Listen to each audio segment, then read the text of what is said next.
Salut tout le monde, c'est le jour du Clapas, bienvenue sur la chaîne Paye ta règle et nous voici pour ce deuxième épisode des aventures dans le monde d'Aridia. Alors on s'est arrêté précédemment à la suite d'un combat sur une épave contre Puckle et Irki, leur chef. On s'est débarrassé d'eux, ils ont fui mais ils sont partis en nous volant un parchemin qu'on leur avait pris précédemment. En tout cas, toujours est-il qu'on est débarrassé d'eux et on va pouvoir explorer la cabine du capitaine. Donc, mes aventuriers, ils sont ici. On va descendre l'escalier qui est ici et on va se retrouver donc ici à l'intérieur de la cabine. Donc, je mets mes personnages. On voit qu'en arrivant dans la cabine, il y a un point d'intérêt ici 44. Donc, on va aller chercher ça dans le sabot. Alors, 44, c'est ici. 44A, donc on retourne la carte. Alors qu'est-ce que ça nous dit? Ça nous parle de l'épave. On nous dit que l'air est humide et que tout est détruit à l'intérieur et qu'il y a un passage qui semble... il y a un passage vers la proue qui est complètement inondé. Et il y a des vieux barils et des caisses qui sont aussi dans la zone. Donc est-ce qu'on va s'intéresser au passage?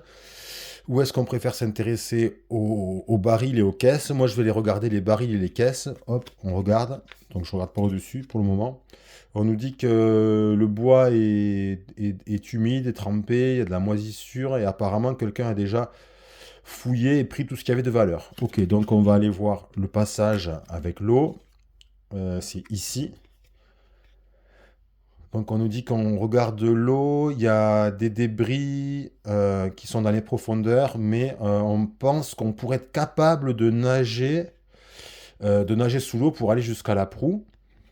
Donc du coup on va nager et on nous dit vous prenez un grand souffle d'air et vous plongez à l'intérieur vous plongez sous l'eau et on va essayer de trouver notre chemin. Et donc on gagne un point de role-playing. Donc concernant mes personnages, le seul qui n'a pas de point de role-playing, c'est le clerc ici. Donc je vais y mettre un point. Hop. Donc quand on est en solo, c'est comme ça qu'on fait en fait. Voilà. Et ensuite, qu'est-ce qu'on me dit? Pour réussir, vous devez obtenir un vin naturel sur un dé.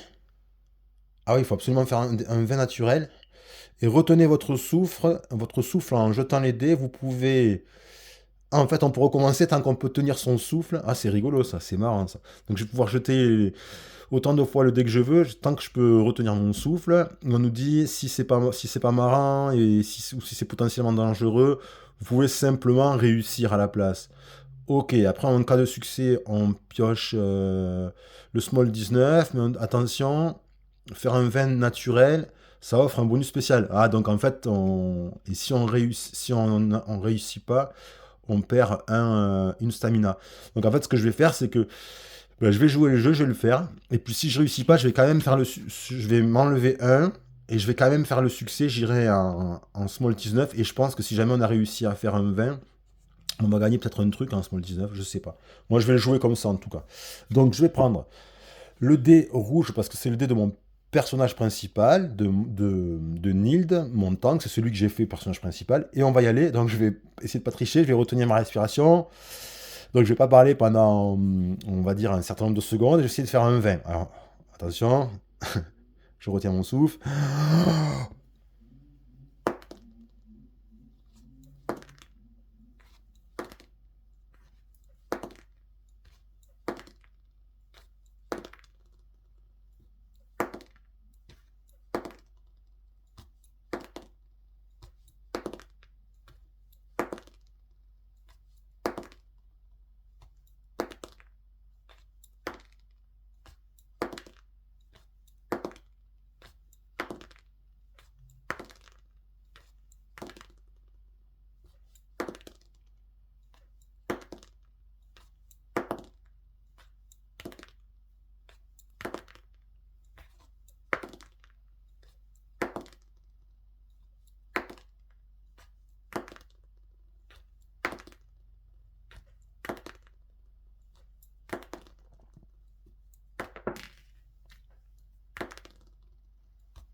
Moi, j'en peux plus. Un peu, je suis malade. Donc, j'ai pas réussi. J'ai pas réussi du tout. Donc, du coup, je vais m'enlever un point de stamina. Alors, mon point de stamina, oh purée, Ah, j'en peux plus. Mon personnage, il a pas de point de stamina. Donc, du coup, il perd rien. Et je vais faire comme s'il y avait un succès. Je vais aller au SML 19. Ah, c'est la galère. Ou alors je le retente. Je sais pas. Ouah. Non, on va dire que c'est bon, quoi, mais j'aurai pas le cadeau bonus s'il y a le cadeau bonus. Et j'ai pas fait un seul 20 quand même. Genre que j'ai fait plein de 1, pas un seul 20. Donc on va aller voir le Small 19. Ah, il est étonnant ce jeu. Il y a des trucs qui est vraiment rigolo, quoi. Small 19. Putain, mais j'y crois pas. Le dé, je sais pas si combien de fois j'ai lancé, mais j'ai lancé un nombre incalculable de fois pour moyen de faire un 20, quoi.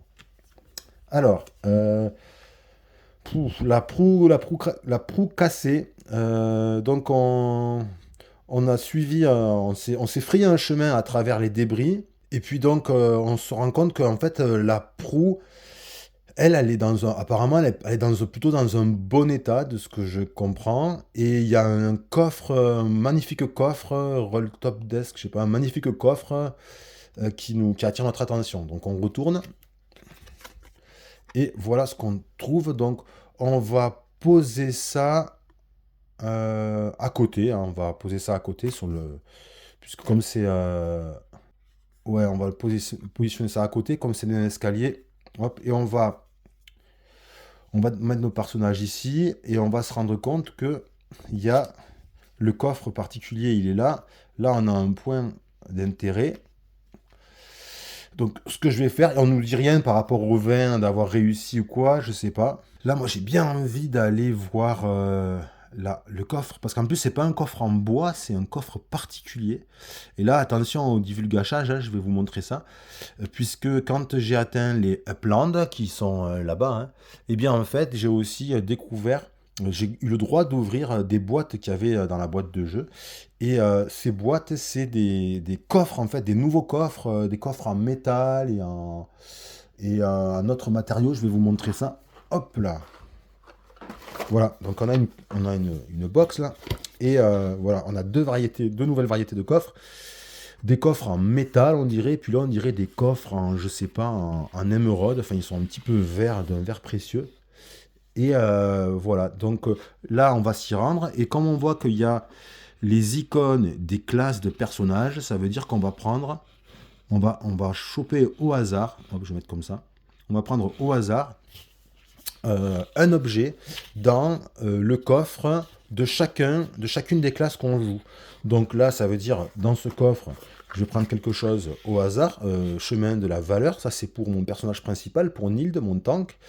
Et ensuite, je vais faire pareil avec mon rogue, pareil avec mon clerc, pareil avec mon chasseur. Par contre, je ne toucherai pas puisque au bleu et orange, puisque j'ai pas pris ni de magicien, ni de barde. Ok. Et ça, ça c'est un coffre global générique. Donc, c'est pas ça qu'on nous dit ici, parce qu'encore une fois, on reconnaît ça aux icônes qui sont expliquées ici. Donc, ça veut dire que là, ils vont chacun gagner un objet. Allez, on va voir ce qu'on va gagner. Donc, je regarde pas. Je prends au pif. Alors, c'est vrai qu'on peut sentir si c'est un objet qui va occuper une place ou deux places. Mais là, bon, mais je fais comme ça. Hop. Et j'ai eu ça. Qu'est-ce que c'est que ça? C'est une épaulière de cuir. Donc, je vais pouvoir placer en haut à droite de mon tank. Ok, alors est-ce que ça vaut le coup? Alors j'étais déjà protégé ici, mais on voit que ce que j'avais, c'était un petit peu moins bien. Hop là. Alors pourquoi c'était moins bien? Parce que mon nouvel objet, il peut encaisser deux coups. Alors que le précédent, il protégeait pareil, hein, de deux aussi, mais il pouvait encaisser qu'un coup. Donc on va dire qu'il améliore sa protection. Donc, il gagne ça. Et ça, je peux le mettre dans mon inventaire si j'ai de la place, mais j'ai pas de la place. Alors je vais le mettre directement dans mon chest, c'est-à-dire dans la petite boîte de mon perso, hop, ici. On peut les ranger là-dedans, il n'y a pas de problème. Et ce que je ferai, c'est que quand j'arriverai dans une ville, je les vendrai. Je vendrai ça, je pourrais le vendre pour une valeur de 1 pièce. C'est écrit ici. Donc hop, je vais le mettre là. Et puis on va continuer comme ceci avec le ROG. Donc pareil, hop, je regarde pas. Je le fais devant vous, mais je regarde pas. Hop, tout est en mêlé là-dedans. Qu'est-ce que je vais choper? J'arrive pas à choper. Voilà. Oh, c'est quoi ça? Ça, c'est une épaulière, mais qui est en fait une épaulière qui fait tout le bras. Ça protège à la fois l'épaule et le bras, mais pas la main. C'est pas mal ça. Donc je vais équiper. Ah ben en plus, non, ça tombe bien, j'allais dire presque bien. Parce que là, il est déjà équipé de quelque chose. Mais, ah ouais, mais par contre, ça protège de 2 et ça a 3 utilisations. 3 utilisations. Donc ça, c'est pas mal. Donc je vais l'équiper. Donc je vais enlever l'épaulière simple. Je vais mettre ça, hop, ici, comme ça. Ça fait vraiment un peu gladiateur. Et ça, ben, est-ce qu'il a de la place? Oui, il y a une place encore dans l'inventaire. Donc je vais le mettre ici. Et on va continuer avec le clair. Alors le clair, on regarde pas. Après on peut essayer, on nous dit de ne pas regarder, de ne pas tricher, hein, mais on peut quand même regarder avec ses doigts dans le sens où si par exemple j'aurais besoin d'un objet à deux emplacements, essayer de choper un gros objet plutôt qu'un petit objet ou inversement. Donc là ce que je vais faire c'est que je vais prendre allez, le premier qui arrive, hop c'est ça. Ah ouais c'est pas le. J'aurais dû peut-être plus réfléchir. Hop. C'est une capuche, c'est pas mal, mais j'ai déjà une capuche. Ouais, j'ai déjà cette capuche, donc vous voyez, c'est une amélioration légère, hein, mais c'est pas non plus extraordinaire. Mais bon, c'est toujours mieux que rien. Donc, du coup, hop, je le mets ici, et ça, je vais le mettre dans son inventaire. Lui, il a encore de place. Et donc, il me manque plus que Valanduin, l'archer elfe. Alors, là, j'ai envie d'essayer de prendre un grand objet pour essayer de choper un arc plus puissant. Alors, je vais essayer de choper dans les grands objets. J'ai pris le dernier. On va voir. Est-ce que c'est l'arc? Et non, pas du tout. C'est pas du tout un arc. Alors, je suis assez... on peut être surpris. Hein. Parfois, on s'attend à une arme quand on prend un objet double carreau. Mais en fait, pas forcément, non. Alors, il avait déjà la même chose à peu près, mais c'est la même chose en mieux. 2 protections et 3 utilisations. Et un petit peu de manip, c'est ici. Alors, je vais enlever ça, mais ça va rester. Hein. Hop, je l'enlève sur le côté. Je mets sur le côté pour le moment. Et voilà, je vais l'équiper. Hop, là, il est beaucoup mieux protégé quand même maintenant. Hein. 3 utilisations, bon, avant 2, enfin beaucoup mieux, pas tant que ça. Et ça, là, ici, je vais le mettre dans l'inventaire. Mais comme je peux pas, ben, je dois le mettre dans son chest, à lui. Donc, et c'est pas réparé, hein, donc je vais le mettre. Je me rappelle plus ce qu'ils disent, mais de toute façon, moi j'ai l'intention de le vendre. Hein. Je pourrais vendre ça une pièce aussi. Donc je vais le mettre avec les rires dessus, comme ça je comprendrai, parce que de toute façon il n'y a que ça dans la boîte. Et voilà. Donc du coup, les récompenses, bah, c'était intéressant quand même. Hein. C'est vachement intéressant. Du coup, ça c'est bon, c'est fait. Et on va aller au point d'intérêt 30. Hop, donc tout le monde y va. Voilà, juste à côté. On va chercher, ben, il était là. Hop, point d'intérêt 30. Alors, ça s'appelle le navire coulé. On nous dit qu'on est, dans les profondeurs de ce navire coulé. Et on voit une cargaison qui est contre les murs. Il y a comme un genre de bruit à la proue. Et on a le nez qui... il y a une odeur bizarre. Voilà, il y a une odeur bizarre. Donc, qu'est-ce qu'on va voir? On va voir la cargaison, on va voir le son ou on va voir l'odeur. Donc, on va voir la cargaison, peut-être. Ok. Donc, on tourne. Cargaison. Presque tout semble pourri et détruit, à l'exception d'un joli bureau qui a, je sais pas, un compartiment, je sais pas, roulant. Il y a quelque chose, il y a quelque chose de comme un étui et qui est scellé à la cire. Donc ça nous amène sur la cire ici, wax.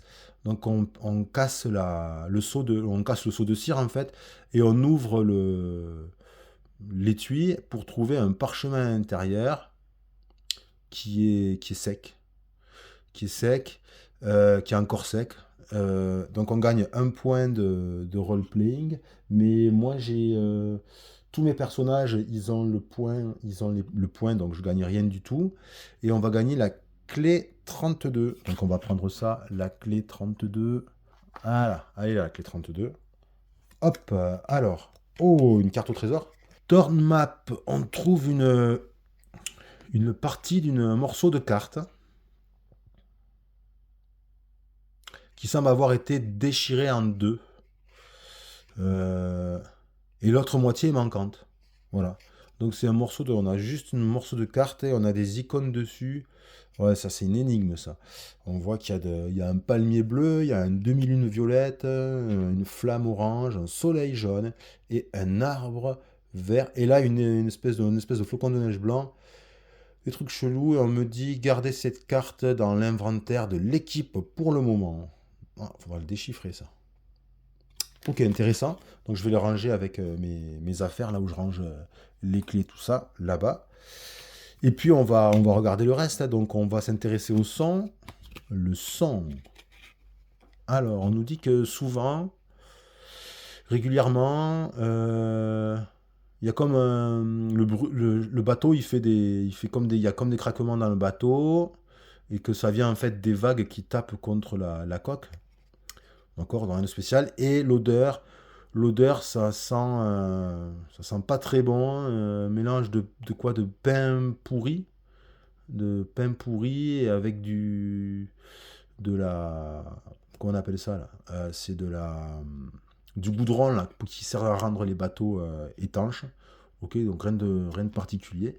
Du coup, c'est fini. Donc on va remettre ça. On a fouillé, on va le remettre comme ça au bon endroit. Donc le point d'intérêt 30. Voilà, c'est là. Le point d'intérêt 44, si je l'avais pas rangé, il faut le ranger.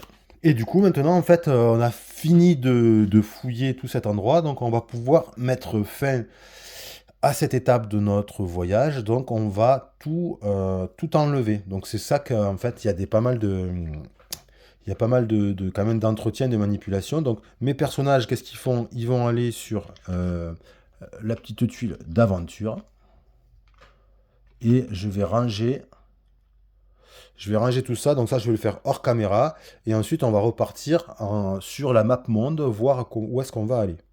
Voilà, j'ai fini de tout ranger. Donc nous revoilà sur la map monde. Donc mon équipe qui est là-bas, elle est symbolisée par ce petit token de fer. Et comme j'avais dit au début de la vidéo, le but, c'est d'essayer de se rendre ici. Donc mon intention, c'est de faire une ou plusieurs vidéos, jusqu'à arriver ici, voir un petit peu ce qu'il y a. Donc on va voyager.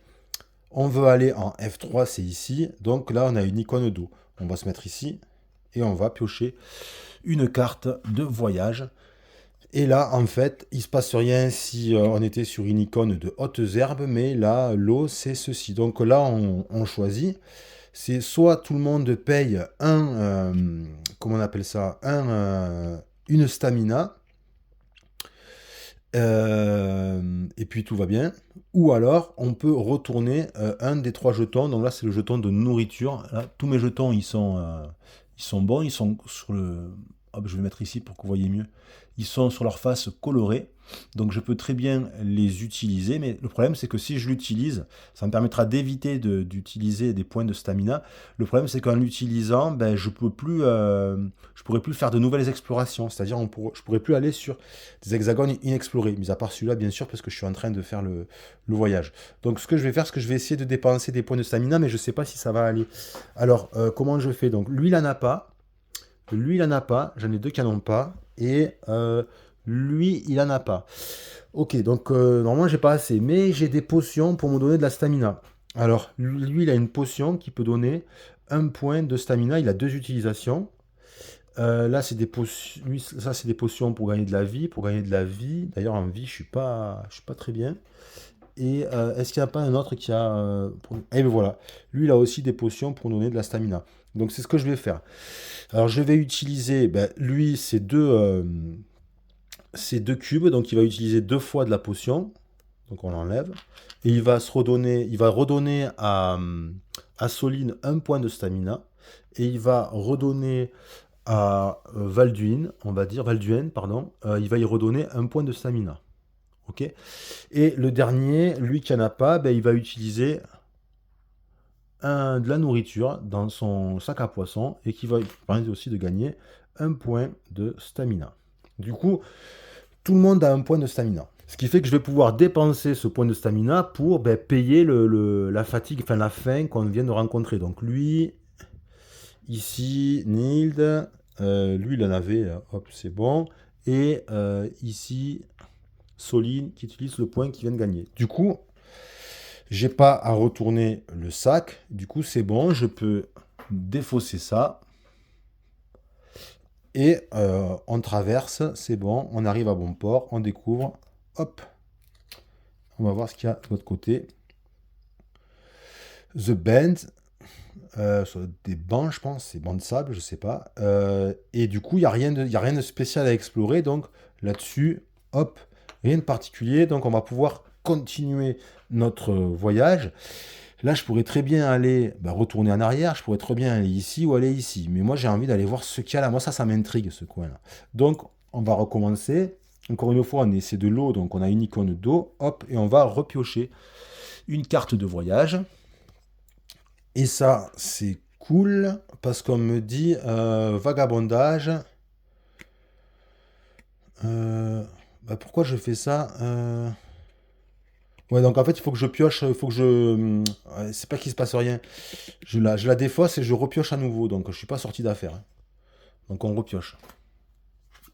Hop là. Et là, du coup, ben... Là, l'eau, c'est ici, donc pareil, il faut utiliser un point de stamina, ou alors si on n'en a pas assez, il faut utiliser la... On va gaspiller, on va dépenser l'icône de plume. Ça, c'est plutôt l'idée de la désorientation.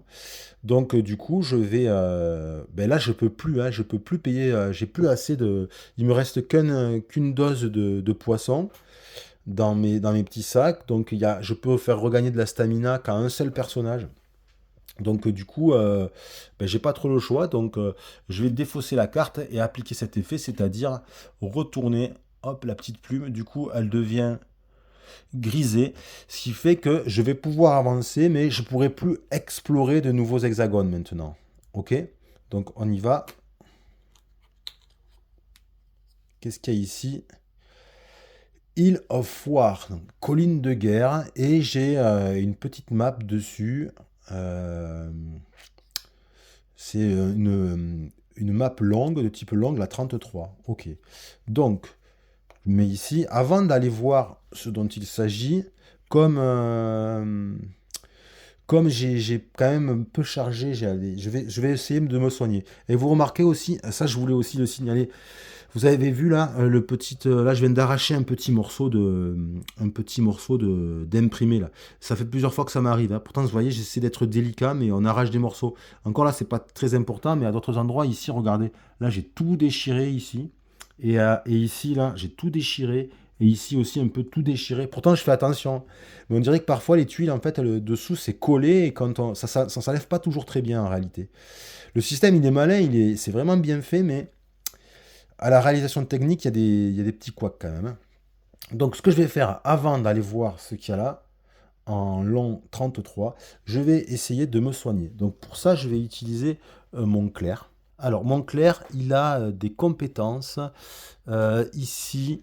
Alors, ici, en dehors des combats, il peut dépenser une stamina pour regagner le cube, mettre ici, et ensuite il le dépense, et il peut soigner quelqu'un de 3 points de vie. Ou alors je peux dépenser, là il n'y a pas de cube, je dépense 2 vies, de vie, 2 mana, et je soigne quelqu'un de 6 points. Et même si je peux même soigner de 12 si je dépense encore 2 mana. Ça, vous voyez, c'est une action mineure, mais en combat. Pareil en haut, en combat. Mais quand on est hors combat, on peut le faire tant qu'on a de quoi payer, évidemment. Et lui, il a 4 en mana. Donc, qui sait que je pourrais soigner? Lui, il est pas bien. Et puis, il y en a un qui est pas bien. Enfin, tout le monde est pas bien, en fait. Il y a que le clair qui est un peu mieux. Donc, ce que je vais faire, c'est que je vais soigner pour 2 points. Là, donc il a 4, ça fait hop, à 2. Je vais soigner mon mon assassin, Seildar. Donc il va se soigner full vie, hein, parce que c'est son max. Hop, hop, hop. Et après, je vais redépenser encore 2 points de mana pour soigner, voilà, le tank Nild. Donc 6 points de vie, il passe à 9. Et du coup, celui qui n'est pas soigné, c'est l'archer Valanduin qui reste à 1 point de vie. Ok. Ce qu'il va faire, c'est que je vais le soigner quand même maintenant avec les potions qu'il a. Donc il va utiliser cette potion et il va gagner 1 point de vie. Et est-ce que... Ouais, et lui, il va aussi utiliser sa potion pour le soigner. Il va regagner 1 point de vie. Il passe à 3. Et je réfléchis. Et je vais encore le soigner. Hop. Donc j'utilise ça. Et il passe à 4 points de vie. Donc comme ça, je l'ai un peu remonté. Et comme ça, j'essaie de me préparer si jamais il y a une mauvaise rencontre en allant explorer l'île de guerre. Parce que l'île de guerre, le nom, moi, je sais pas vous, mais ça m'inspire pas confiance. Donc je vais aller voir ce qu'il y a ici. Allez, voyons ça. Donc le 33, 32, 33, c'est ici. Quelque chose que j'ai jamais exploré. C'est vrai que c'est pas évident à enlever ces trucs, hein. Alors, qu'est-ce qu'on va trouver? Muddy Shoreline, c'est quoi? C'est un rivage, Muddy, je sais pas. Alors en fait, c'est un rivage boueux. Donc on me dit que on débarque là avec notre radeau et sur un rivage boueux et que devant nous il y a une petite entrée dans une cave. Et puis il y a un chemin qui se dirige vers le nord, plus profondément dans les collines de pierre. Donc on va retourner, hop. Comment est-ce que... Ouais, voilà, c'est comme ça qu'on va lire cette map, on va dire. Là, on voit notre radeau, on vient d'accoster, on vient de E4, c'est bien ça. Tout à fait. Et on voit l'entrée de la grotte qui est ici. Et on voit qu'on va pouvoir continuer dans les collines avec le Big 25. Donc, je vais mettre mon équipage. Hop, on va les mettre là.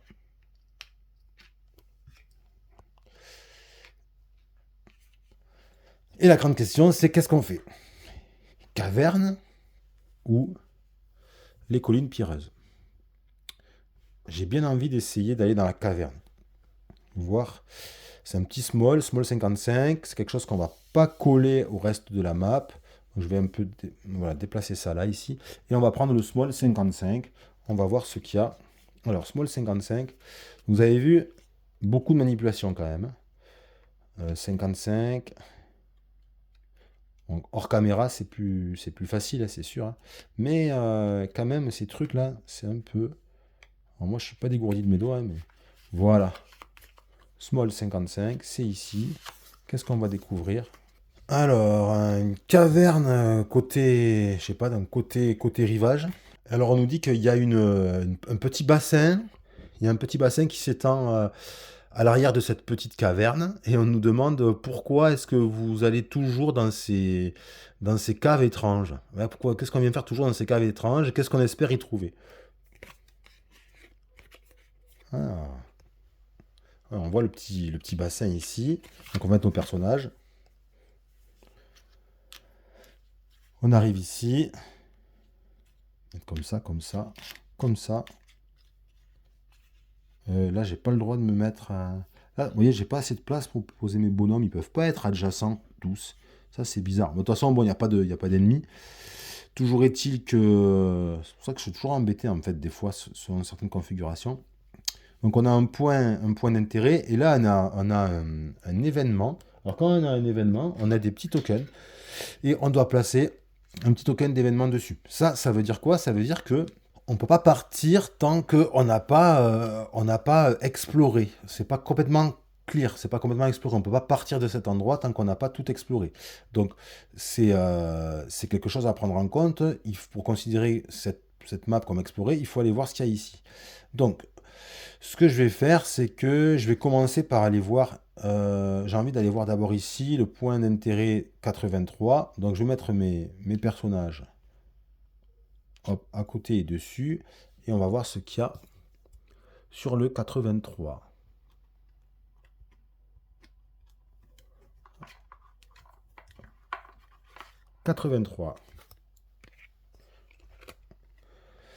Un bassin rocheux. Alors on se tient devant un bassin rocheux devant le bassin rocheux de la petite caverne. Euh, le son dans la caverne fait un écho. Le son, il y a un écho qui se répercute contre les murs rocheux. Et on remarque un petit parterre de fleurs colorées sur le sol du bassin. En fait, c'est ces petites fleurs violettes là. Ok. Donc, est-ce qu'on est intéressé par le son, par les fleurs ou par le pool? Alors, le son après, peut-être, on va regarder ce qu'il y a dans le pool, dans la piscine. Enfin, la piscine, dans le bassin plutôt.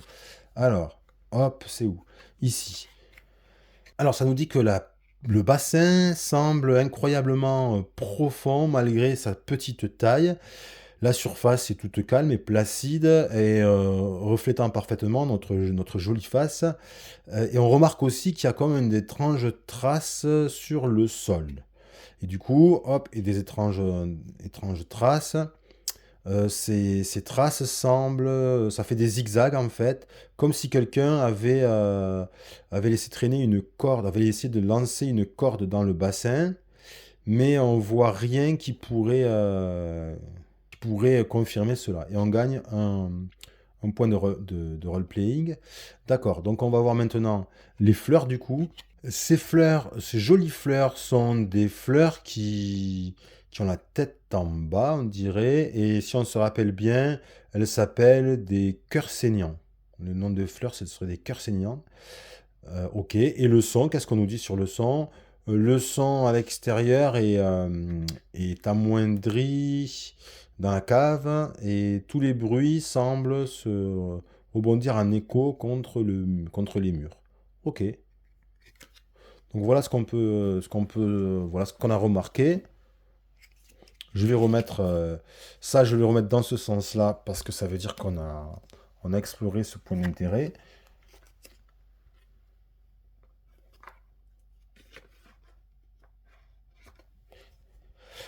Et du coup, on va aller voir l'événement ici. Donc on va tous se mettre adjacent et on va aller voir l'événement 109 ici. Et du coup, on va pouvoir enlever ça et donc on aura exploré complètement cette zone. Alors l'événement 109, on va le chercher. Là, c'est 200. 109, il est là. Alors 109, hop, cackling. Il y a quelqu'un qui caquette. Donc comme on est en train de fouiller dans la petite cave, on entend un bruit, on entend quelque chose au début c'est pas très fort et puis petit à petit ça grossit, ça devient de plus en plus fort et il y a quelqu'un qui caquette juste en dehors de la caverne. Il doit y avoir des gens dehors et je crains que quand on sorte, il y a des ennemis, hein. Donc hop, on tourne. Donc on nous dit qu'on se précipite à l'entrée de la cave pour découvrir la source de ce bruit. Mais le rire, c'est un rire apparemment. Le rire, ça en est allé le temps qu'on sorte. Il y a pas de signe de quelqu'un qui pourrait avoir fait ce bruit. Ça, c'est étrange. Et on nous dit de remplacer cet événement...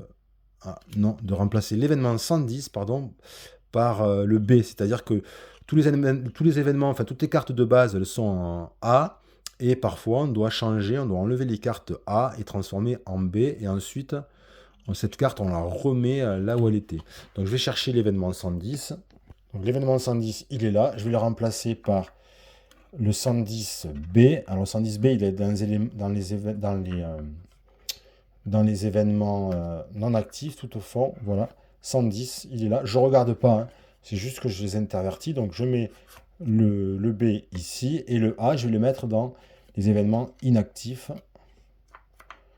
ou dans le bon ordre numérique. Voilà, comme ceci. Sachant que non, comme je l'ai déjà lu, je vais le mettre plutôt dans ce sens, là, comme ça. Ah non, mais je fais n'importe quoi, là. Non, non, je l'ai pas lu le 10. Je suis en train de m'embrouiller. Le 10, je l'ai pas lu, donc hop, je le mets ici. Je l'ai pas lu. Voilà. Donc, j'ai bien mis le 110 et le 100B, je touche pas. J'ai bien mis le 110 et le 109, je touche pas. Donc, c'est le 110 que j'ai transformé en B. Donc, maintenant, si je regarde dans mon sabot et que si on me dit de prendre l'événement 110, ben, je vais directement tomber sur le 110, mais B. OK? Et cette carte, ensuite, je la remets. Donc, je remets le 109 à sa place. Mais pas plus, quoi. Il se passe pas plus que ça, hein. Donc ça, c'est assez mystérieux. Donc on le remet ici, comme ceci. Côté vue, donc avec le numéro de l'événement à droite. Ok. Alors que le 110B, je ne sais pas ce que c'est, donc c'est côté de l'événement à gauche. Ok, donc ça c'est exploré, on a tout exploré, donc on va ressortir de la grotte, donc on va se mettre ici, en se mettant ici, hop, on retourne, en fait là, on sort de la grotte. Donc voilà, on est sorti de la grotte. Et du coup, on va continuer à explorer. On a entendu du bruit. Moi, je pense que ces gens, ils se sont dirigés vers les... on voit que notre radeau, ils n'ont pas volé. Donc, ils ont dû se diriger vers les collines pierreuses. Donc, on va aller voir ce qu'il y a là-bas. Donc, go. On va aller chercher le Big 25. Et on va ranger... Hop, hop. Et on va ranger le Small 55. Juste que... On ne sait jamais s'il y a des ennemis. Je vais faire mon positionnement tactique. Comme ça. J'ai plutôt envie de faire comme ça. Ouais. Et donc je vais ranger ça et je vais sortir le Big 25. Le Big 25. Voilà. Ici, ça va être ça. Entre deux collines. Donc on nous dit que on a trouvé nous-mêmes l'entrée d'un canyon, de ce que je comprends. Et on atteint le centre d'un espace ouvert. Et juste au sud-ouest, dans le coin d'un mur d'une falaise, on trouve ce qui semble être l'entrée encore d'une caverne. Encore, dis donc, c'est le pays des cavernes, hein. Donc on retourne, hop, et effectivement, on va rentrer nous par ici. Hop, je vais l'aplatir. Hop, on va faire la bonne connexion. Donc c'est ici, comme ça, là, la bonne connexion, elle est là. On reconnaît ici les extrémités qui correspondent. Et on voit qu'on a effectivement au sud-ouest une entrée de caverne, pas de monstres, ça c'est cool. Et on a un point d'intérêt ici, 82, donc on va aller voir ce qui se passe ici. Donc on peut s'y rendre tout à fait librement, peu importe les difficultés pour s'y rendre. Là ici, du moment qu'on a un chemin, donc on y va, tout le monde y va. Et on va regarder ce point d'intérêt numéro 82. Ici. Un plateau. Donc on se tient sur un petit plateau de rocheux, quelque chose qui sent de façon appétissante. Et il nous semble voir un mouvement furtif en haut de la falaise, du coin des yeux, et il y a un rocher qui tombe d'en haut et qui fait un drôle d'écho. D'accord, qui fait un drôle d'écho. Donc en fait, il y a peut-être quelqu'un tout en haut de la falaise. Donc, est-ce qu'on va avoir l'odeur, mouvement, écho? Moi, je trouve que ça serait bien de voir le mouvement. Intéressé par le mouvement. Le mouvement, c'est là. Donc, je cache ça, on ira voir après. Et on nous dit qu'on regarde en haut. On essaie de regarder bien et il n'y a rien, en fait. Tout semble normal, en fait. OK? Donc, on va aller voir l'écho. Donc, l'écho, petit à petit, il disparaît. Et tout devient calme, voilà, tout devient calme, on entend juste le souffle doux du vent. Donc on va aller s'intéresser à l'odeur maintenant. On souffle dans l'air frais et on est surpris par une odeur forte, une odeur de pourriture forte. Ça semble venir de derrière ce buisson. Ok, donc on va aller, ça nous amène sur putride buisson. On trouve un corps, on trouve un cadavre d'un animal malheureux. Il n'a pas de blessure ou de marque particulière, juste un petit kill, je sais pas ce que c'est, un petit truc blanc. Avec attention, on retire le kill et on le tient dans notre main. Et on gagne la clé 85. Ouais, je suis allé voir, tout à l'heure j'avais dit une bonne odeur, non, mais c'est une odeur, c'est pour ça qu'elle est putride, hein, c'est une mauvaise odeur dès le départ. Et kill, de ce que j'ai compris, c'est une plume, mais je pense une plume dans le sens de l'empennage d'une flèche, hein. Donc cet animal, il a dû être tué sûrement par une flèche, et c'est peut-être l'empennage de la flèche qui reste, hein. Donc là, il faudrait qu'on gagne un point de roleplay, mais en fait, je suis déjà au taquet, donc c'est perdu encore. Par contre, la clé 85, on va prendre ça.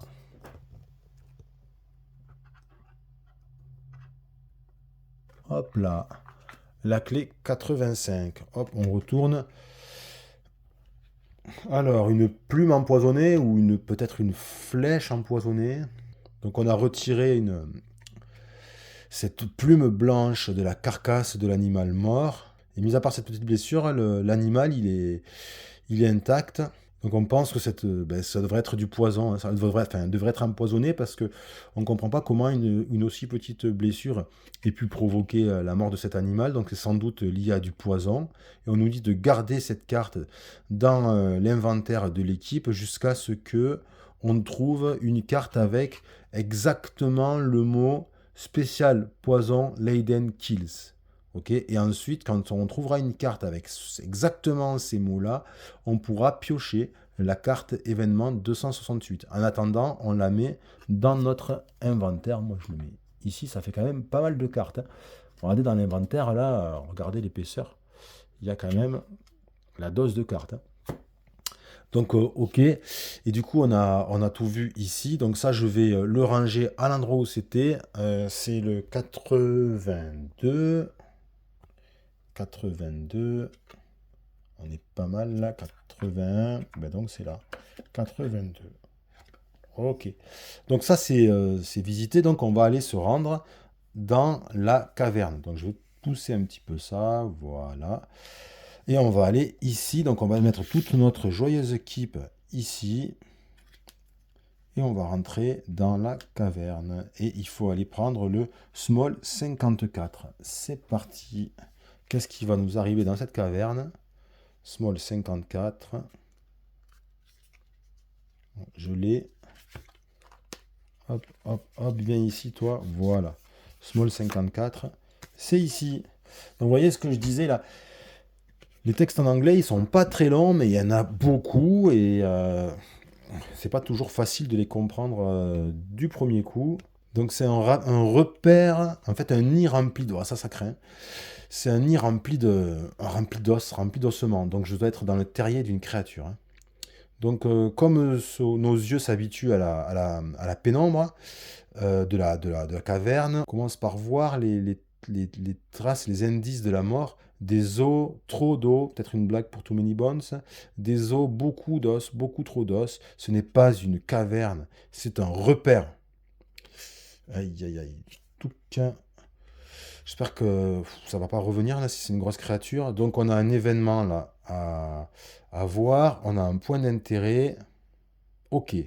Donc on va y aller. Donc on n'est pas obligé de coller ça à la map précédente.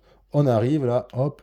On se rend compte que on est dans le repère d'un animal avec il y a plein d'os. Je vais mettre le petit jeton.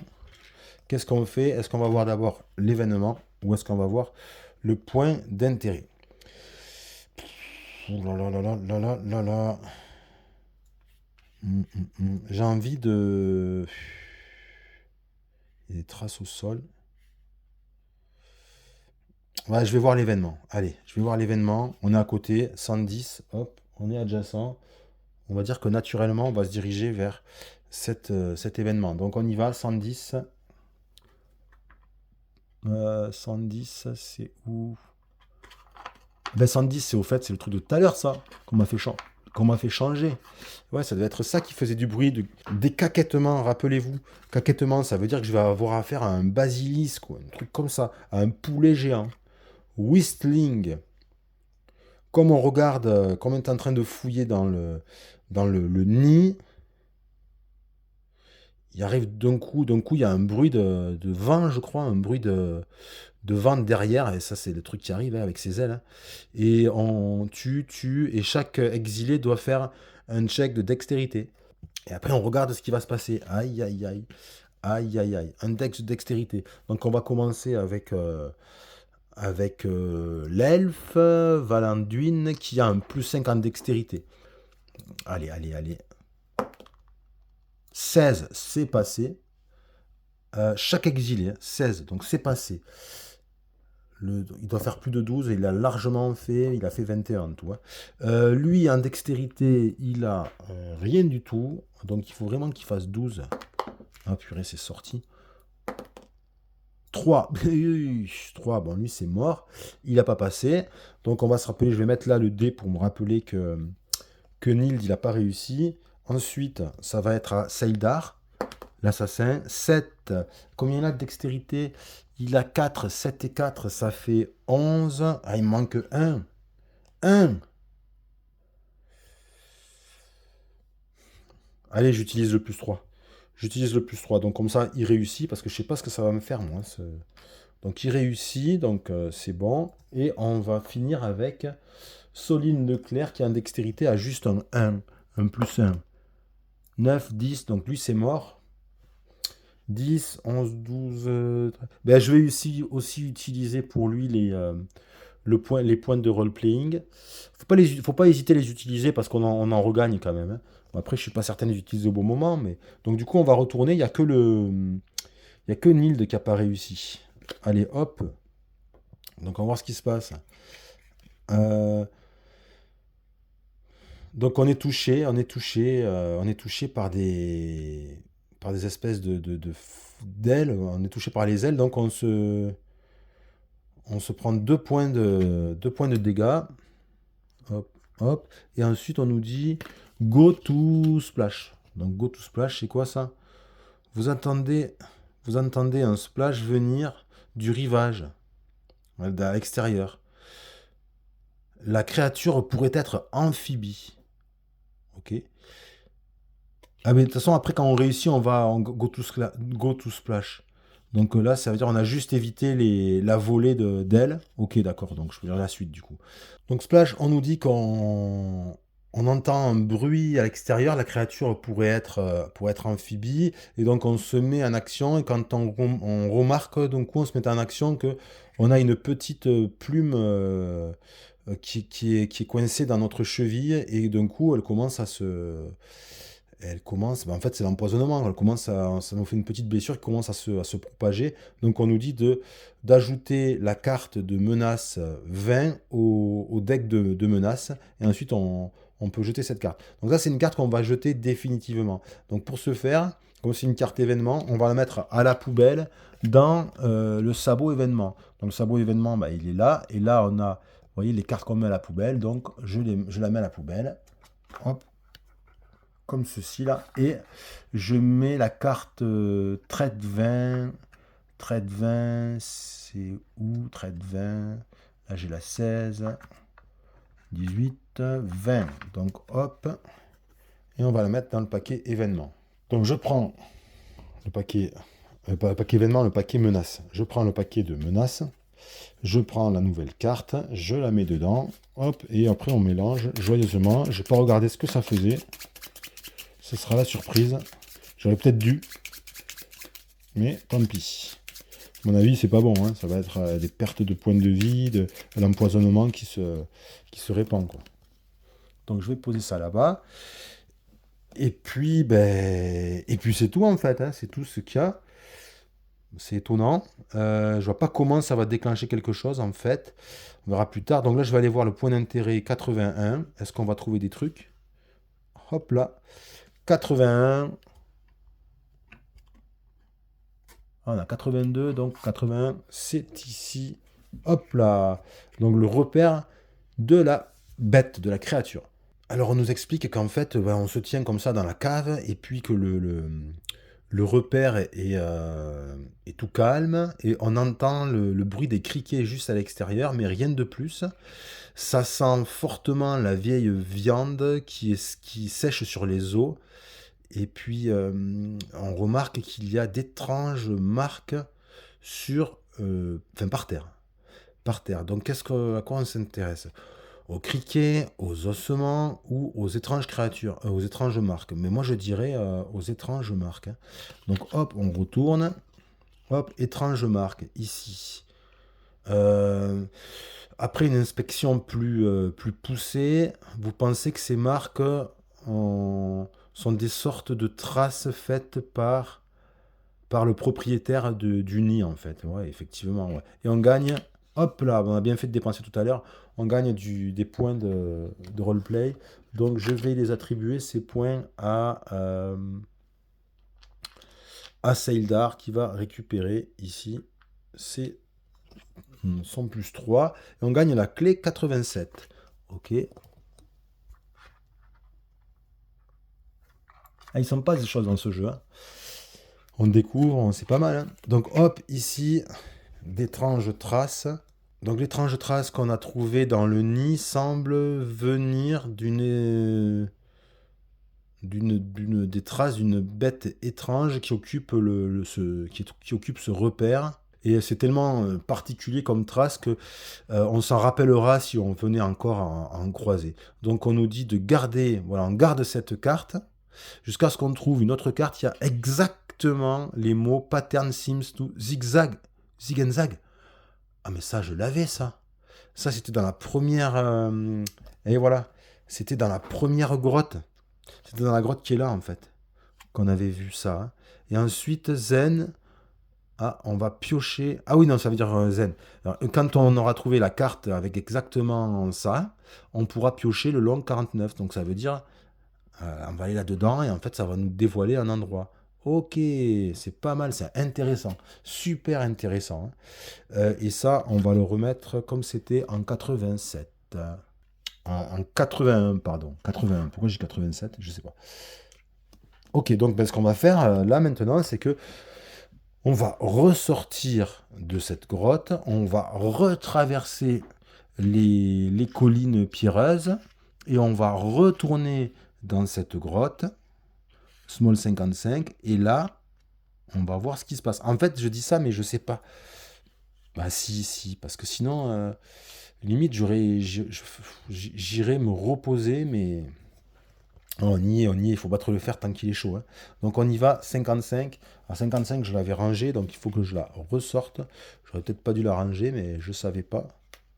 55, on a fouillé, je sais plus où c'était. Donc on va pénétrer ici. Là, je sais plus, mais je crois que l'événement, on n'a pas besoin de. Je me rappelle plus. Je sais pas si l'événement, on l'a fait, donc on n'a pas besoin d'y revenir dessus, il me semble, hein. Non, c'était pas l'événement, c'était au point d'intérêt, parce que les événements, on n'y revient pas. Quand c'est fait, hein. C'est une fois qu'on les fait. Donc c'est au point d'intérêt 83. Donc on va aller voir le point d'intérêt 83, voir si c'est bien ça ou pas. Ouais, hop. Ouais, le bassin rocheux, le fameux bassin rocheux. Et effectivement, là, ici, je vois The pattern seems to zig and zag. Et bien, c'est ça. Regardez. Ouais, c'est ça. Donc, du coup, ben, c'est cool parce que on va piocher on va avancer. Donc, on va piocher le 49. D'accord? Donc, je remets ma clé comme elle était là-bas. 183, je vais le ranger, hein. Et je vais piocher le Ling 49. Ouais, c'est ça. Ling 49. Donc, on y va. 49. Et là, je crois que je vais avoir affaire à mon avis, à un monstre. J'espère qu'il va pas être trop dur. J'espère que ça va pas être un truc trop dur parce que moi, je suis pas au taquet là pour combattre, hein. Alors, la piste, les traces. La trace nous amène à un bassin, encore un bassin. En regardant dans les profondeurs, vous pouvez voir une ombre longue et épaisse, et puissante, épaisse, disparaître au-dessous, dans un tunnel sous l'eau. Quoi? Disparaître into an underwater tunnel out toward your raft. En fait, ah oui, d'accord, dans un tunnel sous l'eau qui mène à notre radeau. Il va nous péter notre radeau. Donc on court en dehors, on court en dehors de la caverne, on se précipite dans la caverne, et soudain, un horrible créature serpent. Donc en fait, c'est une créature serpent, quoi. C'est un serpent à plumes. C'est Banzai. C'est Quetzalcoatl. Ouais, donc ça nous dit que, je suis allé voir un peu sur Google Lens, ça nous dit que ben, ce serpent, cette créature serpent horrible, en fait, en sortant de l'eau, elle se dirige vers la colline les collines, la colline dans le canyon, et puis avec toute cette agitation et toutes ces destructions qu'elle fait en se déplaçant, elle a découvert dans un coin un coffre de pierre. Donc ça c'est cool. Et ensuite on nous dit flipper 10, donc on va retourner ça et placer-le sur la Big 25.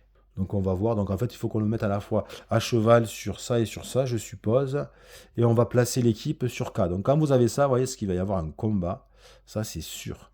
Donc on va voir ça, hop, on retourne. Et oui, il y a un combat. Le faux 52. Il y a un coffre, on va gagner encore de l'équipement. Donc ça, c'est bien des coffres de pierre. Et à cheval, en fait, il faut que ça corresponde à l'image, en fait. Voilà, donc c'est pas mal comme moyen. Alors, où est-ce qu'on va le mettre? Ouais, c'est parce qu'on a là, on a le même dessin. Donc, vous voyez, c'est comme ça. Donc, c'est vraiment comme ça qu'il faut le placer. Hop, on regarde voir si c'est logique. Ça m'a l'air logique. Les dessins correspondent, ouais, c'est bon, c'est comme ça, hein. Hop, on voit les petits dessins, la petite fleur là par exemple, hop, elle est recouverte, donc c'est bon. C'est exactement comme ça qu'il faut placer. Et donc nous, on était dans notre truc là, donc dans notre endroit là, et on va placer notre équipe sur K. Donc sur K, on va mettre là, positionnement tactique là, ça devient important. Je vais mettre, hop, ici, on va mettre lui là, et hop, le, le clair, hop, à côté de l'archer qui a le moins de vie. Bon, on va faire comme ça peut être pas mal. Et on va aller chercher cet adversaire, le 52. À mon avis, c'est un boss. S'il est tout seul comme ça, c'est qu'il doit être puissant. Et vu le pataquès qu'il a fait, il est puissant. Allez, 52. Effectivement, c'est un boss. Voilà, je suis mal, les amis. Mais bon, il est tout seul, mais c'est Gnatrice. Pourquoi je dis que je suis mal, les amis? Parce que il est niveau 6. C'est quoi cette créature? On dirait un renard serpent. Hein, ou une hyène, plutôt. Une hyène ou un lycaon. Il est étrange, hein.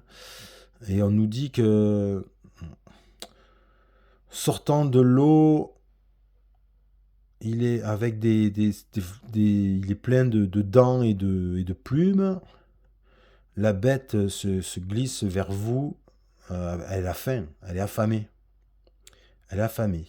Sa queue de plumes, ouais, ça gîte dans toutes les directions, c'est comme ça que je le comprends. Ok, donc ça va être.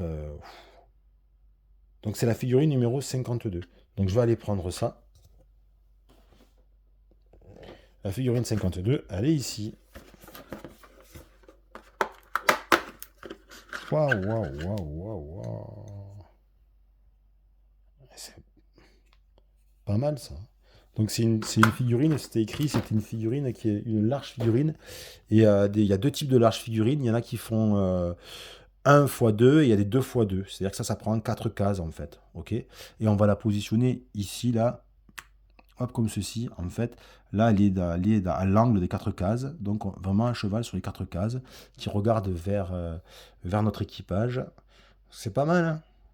Ça correspond bien à l'image, je trouve. Pas mal du tout. Donc on va voir s'il est puissant, mais il doit l'être. Donc ça, on va le retourner. On a... Bon, il est blindé de partout. Il est blindé de partout. Et il a quelque chose de particulier qu'on n'a pas dans les règles classiques de base quand on commence. Il va avoir des cubes jaunes sur lui, à certains emplacements, et pas que des cubes bleus. Et je vais expliquer ça. Donc je vais le mettre en place et je vais expliquer ça. Alors voilà, ça y est, j'ai installé donc le boss, Gnatrice. Donc vous voyez il est blindé de partout et en plus il a des cubes jaunes. Donc ça c'est un petit peu particulier. Donc on le déclenche, on le dévoile plus tard.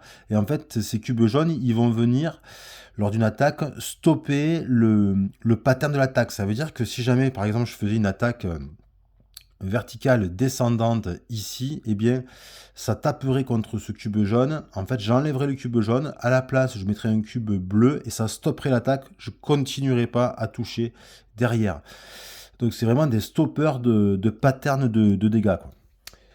Et en plus, quand on les fait péter derrière, ça devient des points de blindage, hein. On met du bleu. Là, ici, quand on voit la puissance et les pouvoirs qu'il a, c'est assez terrible. Donc, je pense qu'en fait, je vais faire le combat parce que j'ai envie et puis de vous montrer pour l'amour pour l'amour du geste. Mais je pense que mon équipe va y passer là. Il est bien trop puissant pour moi, j'ai l'impression. Pourquoi? Parce que il peut faire des attaques qui sont puissantes. Il a Kills, il a Flail. Alors, c'est quoi Kills? Ben, c'est tout simplement que chaque personnage dans une range de 5 se prend 3 blessures et on va jouer avec le dé gris. On va jeter le dé gris, donc ça veut dire emplacement provoqué par des gris. Et ensuite, c'est avec le dé rouge et là, il va toucher tout ce qui est autour de lui. Là, ça fait du monde, hein, puisque il occupe un 2x2 d'emplacement, ça fait tout ça, donc et c'est 7 points de dégâts, quoi, c'est énorme, hein. Et on va jeter donc le dé rouge. Sur les points faibles, il augmente de 3 la menace, ce qui est énorme, puisque 3, ça permet ensuite derrière de faire une attaque puissante, hein. Il va viser le maximum, ça veut dire le maximum d'aventuriers, toujours essayer de se positionner pour faire le max de dégâts au maximum de personnes. Et ça, c'est le plus proche. Voilà. Si on arrive à le battre, on gagne, et que ça c'est énorme, 5 points d'expérience. Et l'événement spécial 111, 5 points d'expérience, moi j'en ai 10 actuellement, c'est les points qui me manquent pour passer niveau 5. Donc je vais le tenter, mais ça va être chaud. Et j'oublie un peu le Slithers. Tout simplement, il va traiter les chemins qui sont impassables ou difficiles comme étant des terrains normaux, enfin des frontières normales. Alors, les difficiles et les impassables, c'est tout simplement difficile, c'est double pointillé blanc et c'est la ligne continue blanche pour les impassables. Donc lui, il traite tout comme étant normal, c'est-à-dire, voilà, c'est la fête au village pour lui. Donc ça va être rude, hein, ça va être rude. Donc, on va y aller. Je vais prendre les cartes de menace. Je vais les mettre là, voilà, juste à côté. Et on y va. Donc, on n'oublie pas, je joue d'abord avec Valanduen, ouais, puis ensuite, ça va être Nild, ensuite Seildar le Rogue, et ensuite Soline le Clerc. Et donc, on y va. D'abord, Valanduen, hop, et le boss qui va pas s'activer, mais en revanche, la menace va augmenter de X, X étant le nombre de personnages dans l'équipe, c'est-à-dire là 4. Donc ça, c'est emmerdant parce qu'en fait, le problème, c'est que vous allez dire, ah, il joue pas, tu dois être content, ouais, mais le problème, c'est que s'il arrive ici, il va immédiatement jouer et en plus, en infligeant un dégât supplémentaire à toutes ses attaques. Donc c'est chaud, quoi. Donc il a été activé, enfin là, pour le coup, il a augmenté la menace, donc c'est à l'archer de jouer. Donc, qu'est-ce qu'il va faire? Eh ben, il va se déplacer, il va essayer de déclencher une attaque, hein. Sachant que les attaques en range, elles passent à travers les frontières impassables. C'est à travers les frontières obscures qu'elles passent pas. Mais là, c'est bon, donc je ne vais pas être gêné. Il est derrière, là, c'est un chemin normal. Je vais utiliser une action mineure de mouvement pour me déplacer. Donc on gagne un point de combo. Et il va se déplacer 2, 3. Donc il va faire 1, 2 et 3. Et là ça fait 1, 2, 3, 4. Et là il est à portée. Ok. Je suis allé tout droit, il est à portée. Ce que je vais faire, c'est comme action gratuite, je vais enclencher ma marque. Donc la marque elle est là. Hop, je vais le mettre sur la carte du boss, donc on pourra lui infliger une blessure de plus, à condition qu'il dépense de la mana, mais lui il a plus trop de mana, va pouvoir le faire qu'une fois, mais bon, c'est peut-être une fois qui va faire la différence. Et ensuite je vais déclencher des attaques à l'arc parce que là j'ai pas assez de mana, parce que ouais c'est ça, hein, là j'ai pas assez de points de combo, donc il va déclencher des attaques à l'arc. Hop. C'est parti, donc c'est avec de la dextérité, et il a plus 4 en dextérité, donc là on espère de faire des gros jets, encore que là avec ces... Mince, ça saute, hein. 19, bon, c'est du 20, mais en fait, c'est du 20, donc c'est attaque 30-30, du haut vers le bas, vertical de 3. Ben, elle a bien marché, donc je vais taper ici, je vais rentrer ici, donc je vais faire 1, 2, ah ouais, mais bon, et 3. Ah, c'est bon, c'est bon. Là, je déclenche pas les bonus parce que c'est pas il n'y a pas de touche encore, hein. Il n'y a pas de touche. Donc, j'ai déclenché ça. Et ce que je vais faire, c'est que je vais utiliser son point de mana pour utiliser la marque. Il va faire un dégât de plus. Et on va dire qu'il va taper ici. Donc, un dégât, donc il enlève ça. Mais du coup, il fait péter ce petit cube jaune. Mais du coup, on met une poum, comme ça. Une protection. Et je vais refaire.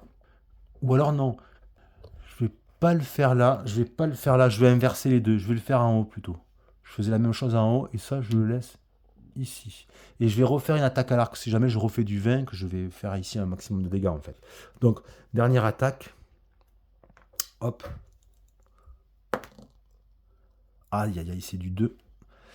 Du 2, du 2, 4, ça fait 6. Bon, c'est juste un point, hein, un point de dégâts ici. Ben, à ce moment-là, ce point, je vais l'utiliser là pour faire péter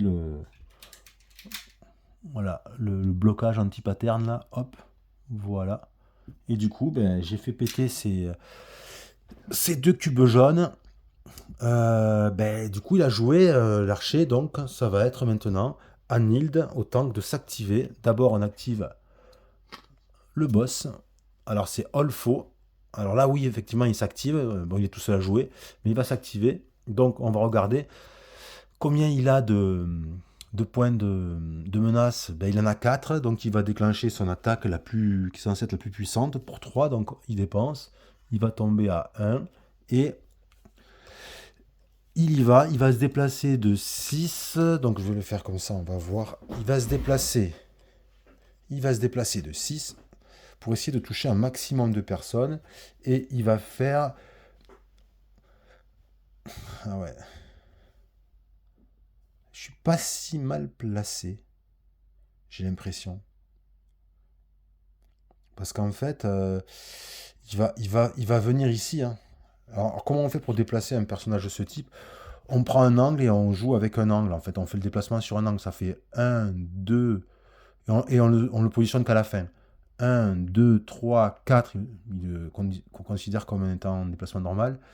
5, 6, c'est bon, il peut venir. Donc, hop, il se déplace ici.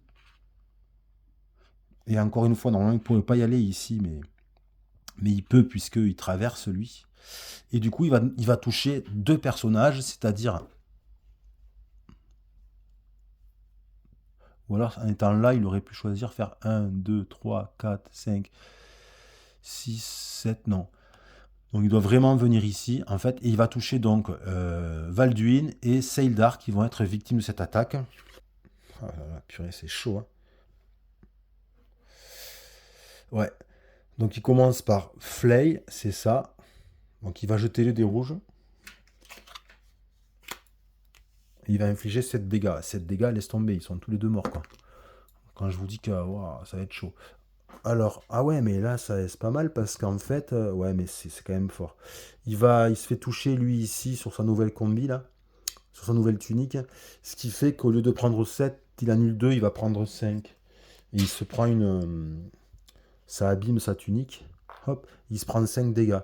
Mais 5 dégâts, il avait que 4. C'est ça, hein, 5 dégâts. Ouais, bah, du coup, poum. Allez hop, terminado. Donc c'est fini pour lui déjà. Et ça va vite, hein. Hop. Et ensuite, lui, bah, même endroit, hein. Et ça va être ici. Ouais, c'est ça, c'est ici. Ouais. Donc un endroit qui est un peu protégé, mais pas beaucoup. Donc il se protège d'un dégât, ça lui pète sa tunique, et il se prend 6 dégâts. 6 dégâts, c'est ben, tout ce qu'il a. Donc poum, poum, poum, poum, poum. Mort, 2 morts. Première attaque, 2 morts.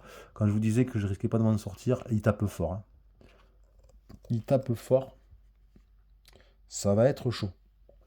Très chaud, même. Du coup, ensuite, c'est pas fini en plus. Et c'est pas fini. Moi, je crois que je me suis vraiment attaqué à plus fort que moi. C'est pas fini parce qu'après, il fait kills. Donc, il envoie ses plumes et c'est Chaque exilé dans une range de 5 se prend 3 dégâts.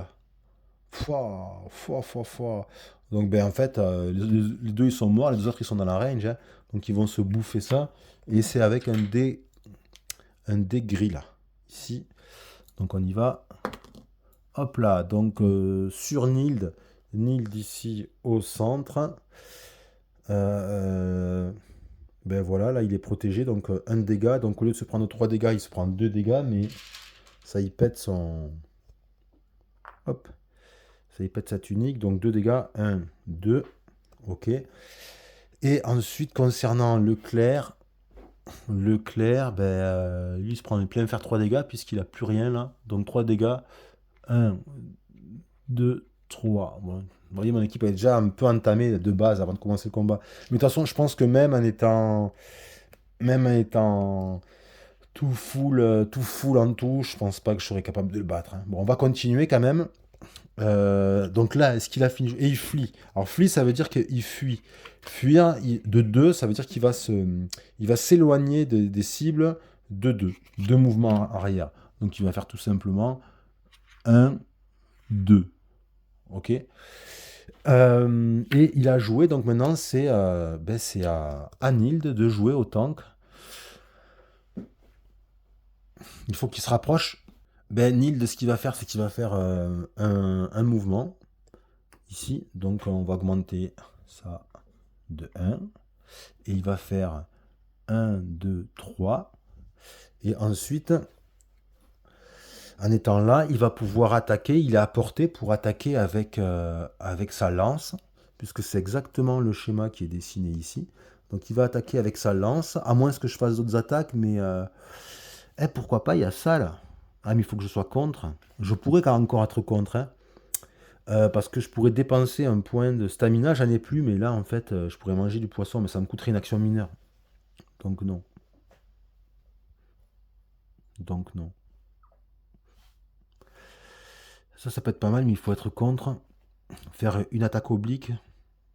Et en plus, il y a ensuite une deuxième attaque oblique qui descend. Non, mais on va faire ça là. En montant, ça peut être pas mal quand même. Ouais, ouais, ouais, ouais. Donc hop, ici, on attaque. Endurance, il a un bonus de 4. On y va, il faut faire le max. Oh, 20. 20 en plus, un 20 naturel, ça veut dire on gagne, hop, hop, 2. Ça, c'est bon. Et attaque verticale montante de 3. Alors là, je pourrais déjà faire des dégâts, mais je ferai augmenter sacrément, hein. Je ferai augmenter de 6. Donc, non, c'est pas possible de faire ça. Donc, je vais taper ici dans son blindage. 1, 2, 3.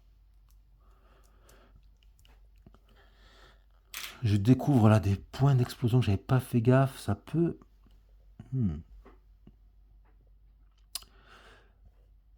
Ça peut être intéressant. Ok, la marque ne sert plus à rien parce qu'il a plus de mana, hein, l'archer. Donc on y va. Deuxième attaque. Pareil, toujours avec la lance. On y va. Allez, un gros truc 3. C'est pas terrible. Chaque fois, je fais une bonne attaque, une moins bonne. Ça fait 7, 7, 8, 9, 10, 10. Je peux pas me faire aider par lui parce qu'il est trop loin. Donc c'est juste une petite attaque là. Juste un petit dégât. Ouais, je vais y mettre une blessure ici, on va dire. Pour commencer à le toucher. Ouais, ici une petite blessure. Et puis du coup, il a joué. Du coup, il a joué. Est-ce que je dépasserai pas mon bouclier quand même? Est-ce que je dépasserai pas mon bouclier? C'est simple, il suffit de regarder les dés. Il attaque beaucoup le haut du corps, tête, épaule et un peu au ventre. Et là, c'est donc je suis sûr que en bas, il attaque pas trop. Je vais mettre mon bouclier ici en fait. Comme ça. Donc c'est-à-dire à moitié sur la partie haute centrale du corps et à moitié sur le bras. Comme ceci. Ok. Voilà. Et donc maintenant, ça va être c'est Seldar qui devient un joueur actif. Donc il va voir ce que fait l'ennemi. Ah, le boss joue.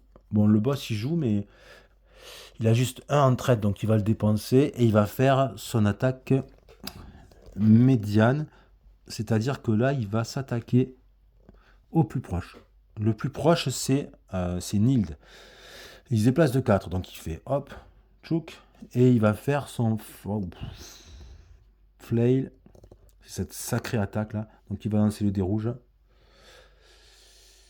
Là, j'ai pas de possibilité de faire grand chose. Hein. Je crains que ça soit la fin des haricots. Hein. Allez. Hop. Il attaque ici au cœur. Et donc là, j'avais mis mon bouclier. Donc mon bouclier, il est entamé, mais il avait encore une autre charge, on va dire. Donc du coup, je lui mets sa deuxième charge et il bloque 2 dégâts. Ouais, c'est ça, il bloque 2 dégâts. Et donc, au lieu de 7, il s'en prend 5. Mais ça sert à rien. Hop, hop, hop, ça sert à rien. Purée. Et là, par contre, j'ai 1, 2, 3, 4, 5, 6, 7. J'ai 7 marques sur mes équipements. Et on me dit, tout master, finir un combat avec 6 ou plus Weird Token. C'est ça, les Weird Token, hein, c'est les trucs orange, là. Sur vos armures. Mais finir un combat, on verra à la fin, mais en ayant vaincu ou pas. C'est ça le problème. Finir un combat. Il faut qu'on ait défait ou pas défait. Toujours est-il que là, il est défait. Hop. Donc ça fait comme ça, ça fait comme ça. Ils tombent comme des mouches, hein, mes persos. Et après, il fait flick 4, donc il fuit de 4, donc il va reculer de 4. 1, 2, 3, 4. Voilà, donc il se recule bien. C'est un enfer, hein, ce monstre. C'est un enfer. C'est à Seilar, donc Seilar, lui, ben, je vais utiliser le Surge, donc je vais, hop, mettre ça ici. Il revient à la vie avec 0 point de vie et il va pouvoir faire un tour. Il va faire un déplacement. Ok, hop, ici. Donc on va augmenter ça de 1. Un déplacement de 3. 1, 2, 3. Ensuite, il va utiliser... une stamina en réaction pour se déplacer de 2 de plus. Donc 1, 2. Et ensuite, il va utiliser cette action gratuite qui est de pouvoir se déplacer de 2. Et si on est caché, c'est de 4. Et on peut traiter les frontières difficiles comme des normales. Ah non, mais je peux pas parce qu'il me faut de la... Il faut de la stamina. Et j'en ai plus. Ok. Donc là, je peux même pas...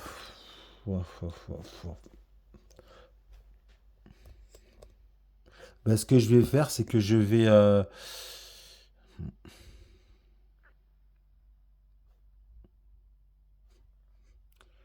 Est-ce que ça vaut le coup? J'ai de la... Le backstab, c'est pas mal ça.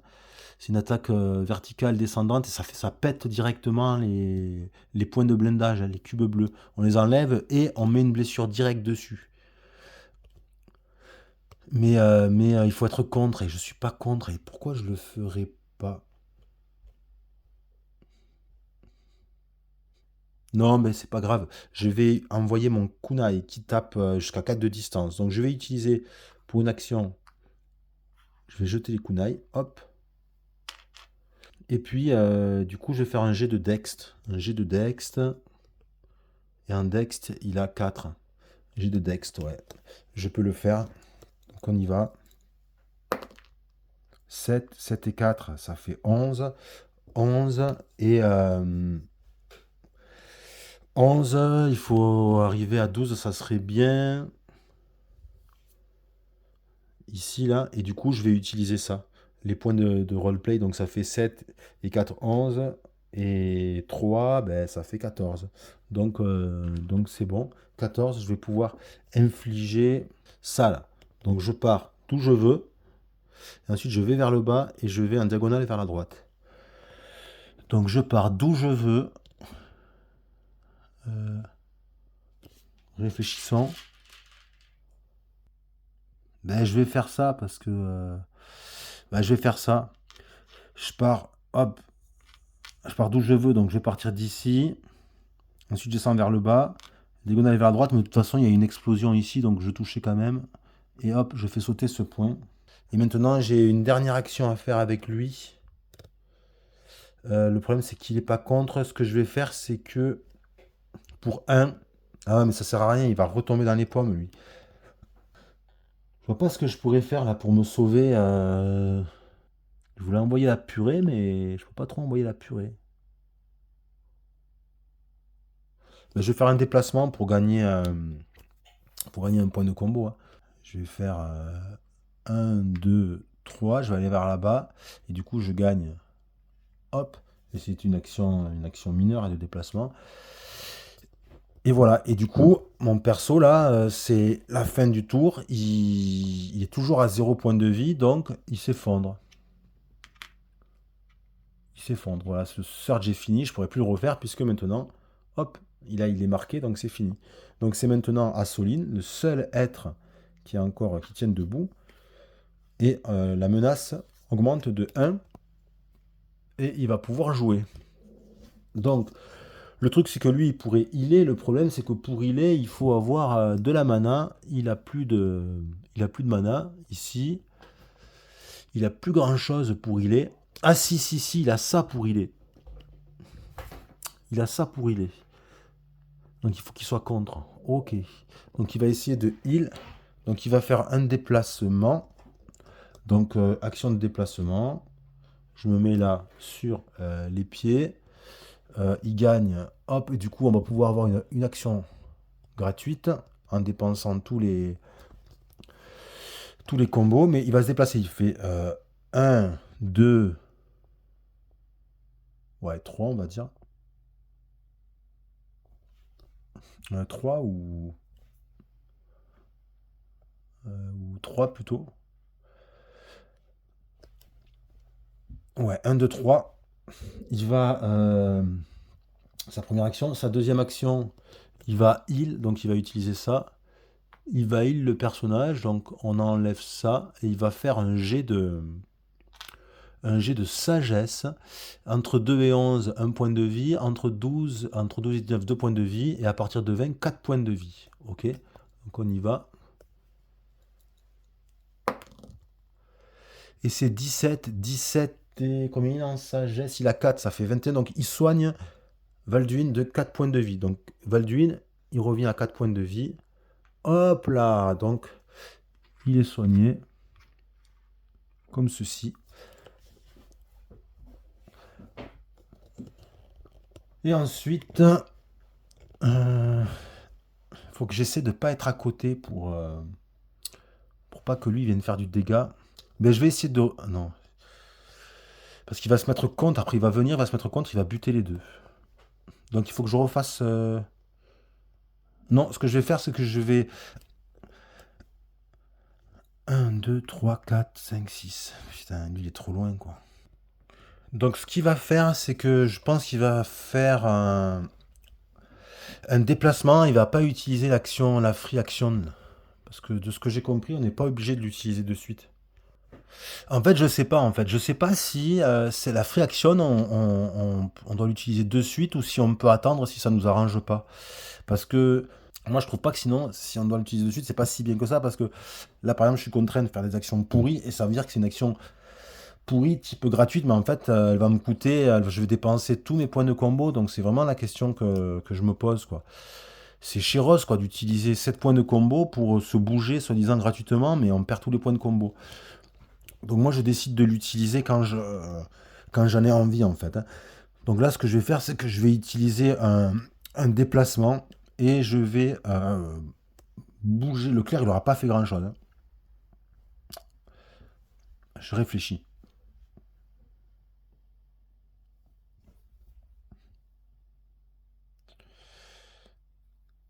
Ou alors non, je vais faire la free action pour l'elfe et il va faire juste un déplacement. Donc ben, tant pis. Pas que ça soit très logique, mais j'utilise la free action. Donc je vais le faire se déplacer de 1, 2 et 3.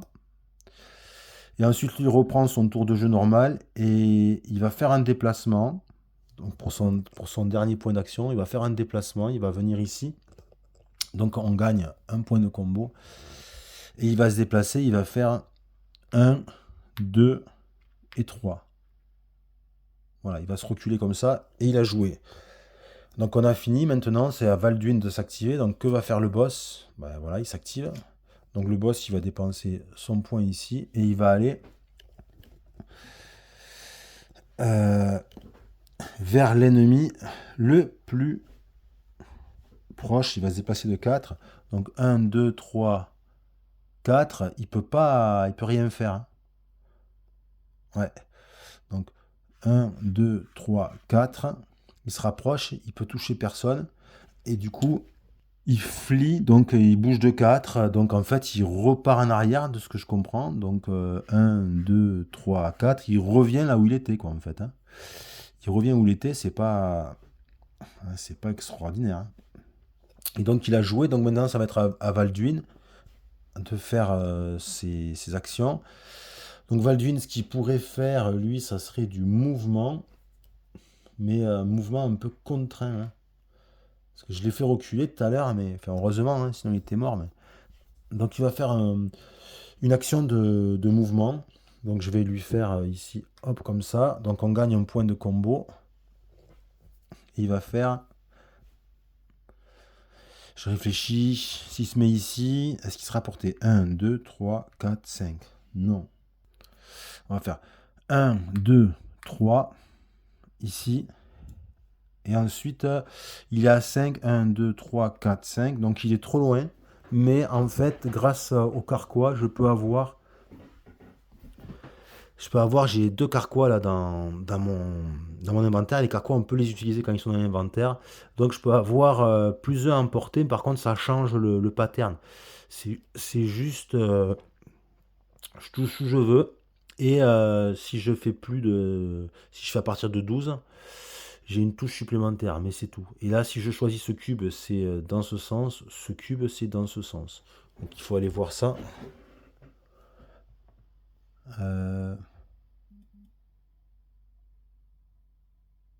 Je vais faire le horizontal. Celui-ci, vous allez voir pourquoi. Donc je dépense. Je vais faire mon jet donc dextérité. Il faut que je fasse au moins 12. Hein. Ça, putain. 5 et... Combien dit ça? Ça fait 9. 9, mais c'est bon. 9 et 3. Ça fait 12. Donc je dépense ça, le point de role-playing point. Vous voyez, mécaniquement, les role-playing points, c'est pas mal parce que ça permet d'un peu amender le hasard. Donc ça fait 12. Donc j'ai utilisé ça. Donc où je veux, plus à droite. Et là, je pense que je peux faire un coup pas mal. Parce que où je veux plus à droite, je fais ici, je tape ici. Je vais aller taper à droite, ici. Et du coup, en traversant ici, il y a une petite explosion, je vais taper aussi en haut. C'est pas mal ça. Donc hop. Hop. Et ensuite, en ayant tapé, du coup, en ayant traversé là, je vais toucher ici. Le problème, c'est que, vous voyez, il y a un point faible. Donc du coup, il se gagne 3 menaces. Donc on passe à 3. Poum. Voilà. Ça, c'était l'attaque, pardon, j'avais fait ça, l'attaque à l'arc avec ça. Et puis en plus, maintenant, je vais la refaire. Du coup, je vais refaire ça. Donc pareil, mais cette fois-ci, ça va être une touche plus vers le haut. Du coup. Ok, donc je l'enlève. Et on va refaire la même chose. 9, 9 et 4, ça fait 13. C'est bon, donc une touche où je veux, plus une touche vers le haut. Alors, où je veux, plus une touche vers le haut. Ben, ici, là, les deux. Hein. Donc, une touche, plus une touche vers le haut. Je fais péter les deux points de blindage. C'est bon, c'est fini. C'est fini. Donc, maintenant, ça va être au boss et derrière le tour de Nild qui va faire un tour en étant en surge. Brut 2, donc il joue pas. Par contre, là, ça augmente de 2. 1, 2. Et c'est à Nild. Donc Nild, je vais faire le surge. Donc il revient à la vie. Il était... je sais plus où il était. Ici, je crois. Je l'ai peut-être un peu décalé. Non, il devait être là, je pense. Ouais, il était là. Et du coup, je mets voilà, le Weird Token pour indiquer le surge. Et il va pouvoir faire un tour avant de s'effondrer à nouveau. À moins qu'il se soigne. Mais il n'a plus rien pour se soigner. Ah là là. Donc par contre, il a un point, ça c'est bien, il va pouvoir gagner un point de stamina pour se déplacer un peu plus. Donc justement, il va, hop, je réinitialise. Il va faire un mouvement ici. Donc on gagne un point de combo, là. Et il va faire 3, donc 1, 2, 3. Il arrive là sur le coffre et il va faire déclencher 2 attaques avec sa lance. Donc on y va pour la première attaque, c'est des attaques verticales de bas vers haut. Allez, il a encore le role-playing point. 20, incroyable. Donc hop, hop, et là il touche vertical de bas vers le haut. Mais regardez, ici là. Poum, poum. Est-ce que je vais me le faire au final? Là, ça serait bien que plutôt que je mette avec l'épée, mais si je change d'arme, c'est fini. J'avais oublié de mettre ça là. Hop, voilà. Donc une deuxième attaque. Une deuxième attaque avec toujours pareil. À moins que... Attends. Non, non, non, ça marche pas, il faut être contre. Donc une deuxième attaque, pareil. 11 et 4, bon ça fait 15. Donc 15, il va toucher 2 fois. Ben là, en fait, 2 fois, ce que je vais faire, c'est que c'est soit je touche ici, mais je vais pas y faire ce cadeau. Là, je vais enlever ici. Je vais enlever ici. Ok. Et il a joué. Du coup, ça va être à Seildar, mais avant, on va activer, voir. Non, ça augmente de 1, mais il se rapproche de faire un méga coup. Ça va faire mal d'un coup. C'est à Seildar. Seildar, lui, c'est fini. Ah oui, lui revient. Il tombe cette fois-ci pour de bon. Seildar, c'est fini. C'est fini, mais en fait, je sais pas, j'ai joué ça, mais est-ce que ça compte pour Seildar ou pas? Je crois que oui. Je crois que oui, je vais vérifier ça. Oui, je viens de vérifier ça, c'est bien écrit. Donc, un exilé qui est KO, il continue à prendre son tour, c'est-à-dire que il pioche les cartes de menace et on applique les effets. Donc là, il vient de faire ça, on a augmenté la menace. Lui, il peut pas jouer parce il est vraiment KO. Donc, il a joué. Donc, ça va être au tour de Soline, mais on va d'abord activer les monstres pour Soline. Et c'est le boss. Donc le boss, il va faire son attaque de 3. Donc hop, il tombe à 3. Et il va faire sa méga attaque qui est ici. Essayer de toucher le max. Le max de personnages. Donc là, le max de personnages, je ne peux pas tous les toucher. Regardez, puisque il n'y a plus que lui et lui. Donc quand c'est comme ça, qui choisit au plus court et après on choisit. Donc pour ce faire, il va se déplacer de 6. Il peut marcher à travers les personnages qui sont morts. Donc ça fait 1, 2, 3. Enfin, en fait, il va se mettre, hop, comme ça. Voilà. Il se met comme ça. Et il va attaquer. Donc là, la totale. Donc, bon, je le fais pour le fun, mais c'est obligé qu'il s'en sorte pas, lui. Donc, on va faire le fly. Flail. Flail. C'est parti. Hop. À la tête. Pile à la tête. Et à la tête, lui, hop, on va quand même le blesser. C'est la deuxième marque. Hop là. Il se protège de 2, donc au lieu de prendre 7, il prend 5, mais il a 4 points de vie. Donc poum, poum, poum, poum. Il est mort cette fois-ci, définitivement, parce que j'avais déjà utilisé le Surge sur lui. Et du coup, ensuite... Ah, mais attention, il fait aussi kills, donc ça veut dire que le moine, il est en danger aussi, là, le clerc. Puisque à 5, 1, 2, 3, 4, il est dans le rayon d'action.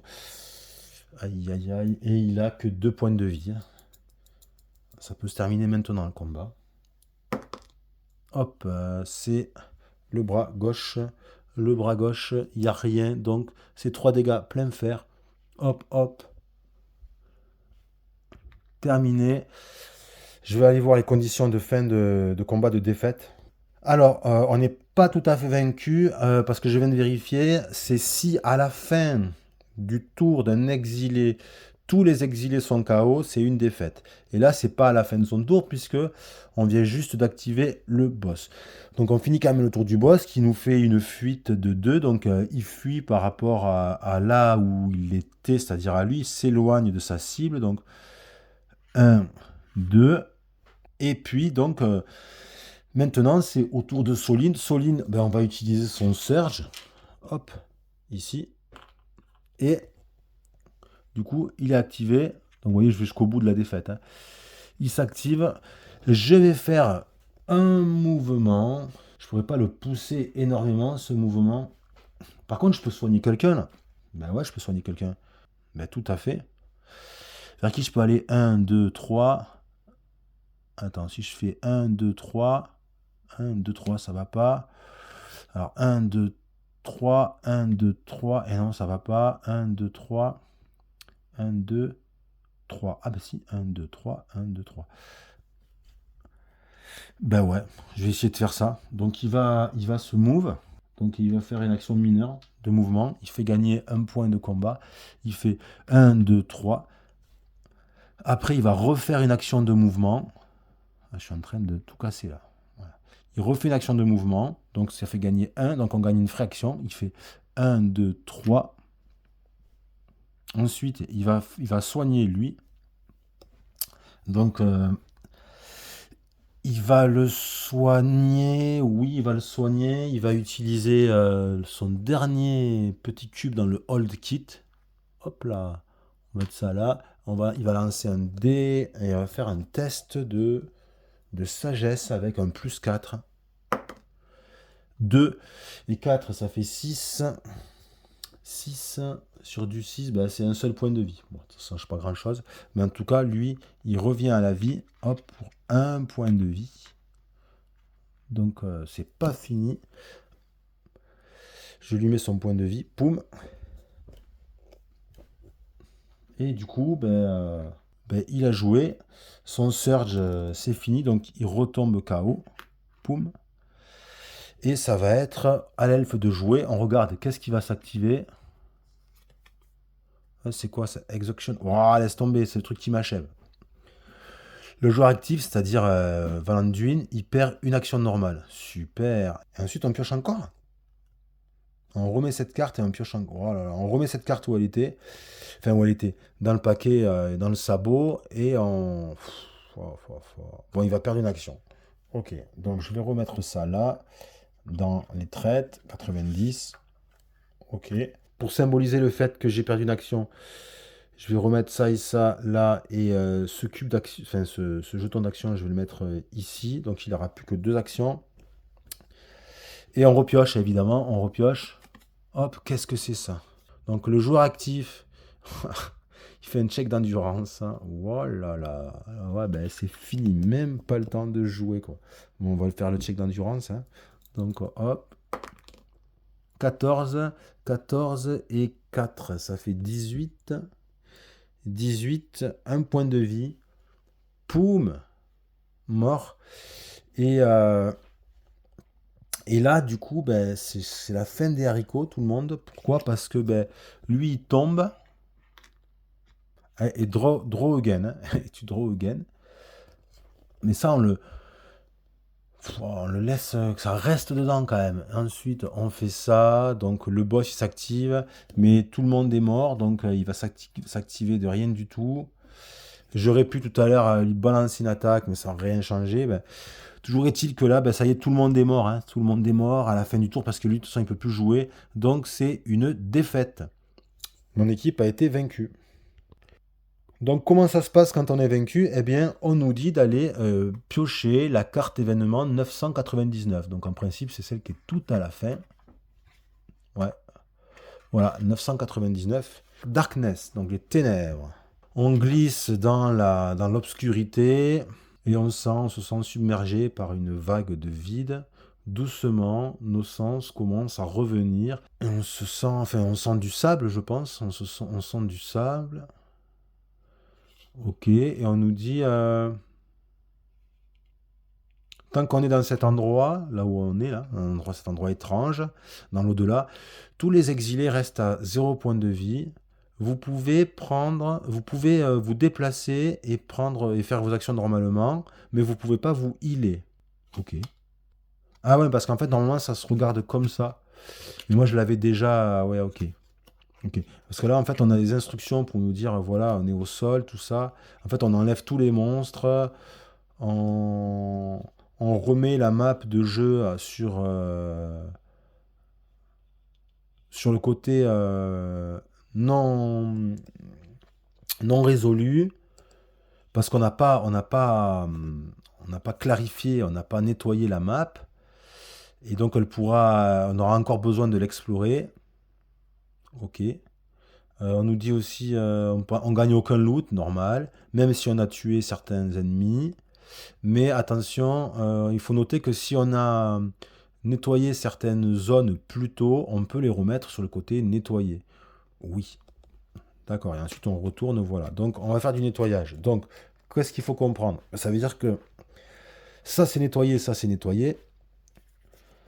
Donc ça, je peux les mettre côté nettoyé, clair. En fait, je peux tout mettre du côté clair, sauf ça là. Sauf ça là. C'est-à-dire là où il y avait les adversaires, notre équipe, on va le mettre de côté. Lui, on va l'enlever. Sauf ça. Ça, on va le mettre sur le côté clear parce on n'a pas clean tout ça. Donc ça va partir comme ça. Hop. Et le reste, ça va partir côté clair. Ok? Donc je vais faire ce rangement et je reviens. Donc voilà, j'ai fait le rangement. Donc on me dit ensuite, ce que je disais tout à l'heure, il faut que je pioche la map Medium 999 et ensuite que je range cette carte où elle était. Donc la map, elle est ici. Alors c'est comme ça. On me dit ouais, on arrive dans un, en fait, c'est un endroit c'est un peu l'au-delà, quoi, qui a une barque avec un homme, en fait, c'est la mort, quoi, avec un homme qui est comme batelier, et on nous dit de placer notre équipe sur X. Donc, vous voyez, ici, on voit, hein, celui qui fait la traversée des âmes, le navire, et on met l'équipe sur X. Voilà.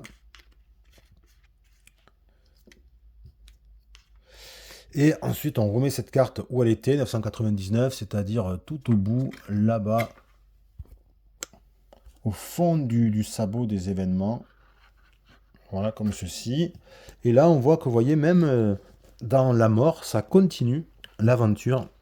J'ai deux possibilités. Soit je vais à l'événement 777, soit je vais parler au NPC 999. Donc, je vais parler au NPC 999. En fait, ça m'est déjà arrivé. Et donc, je sais que, vous allez voir ce qui va se passer. NPC 999. Voilà, comme je l'ai déjà rencontré, j'ai la version B. La première fois, j'avais la version A. Je retourne. Donc, c'est une figure sombre, inconnue. Et on nous dit qu'on va pouvoir cette figure sombre qui se tient devant nous avec une capuche. Voilà, sa capuche, son visage qui est au fond de cette capuche. Et on nous dit, il nous dit encore raté. Vous avez encore raté. Il dit, je ne sais pas, je ne sais pas vraiment pourquoi, mais ce n'est toujours pas l'heure de votre départ. Donc, comme précédemment, je vais vous donner un avantage. D'accord? Donc, on va retourner. Hop, on a deux choix. Départ, avantage. On peut lire départ si on veut.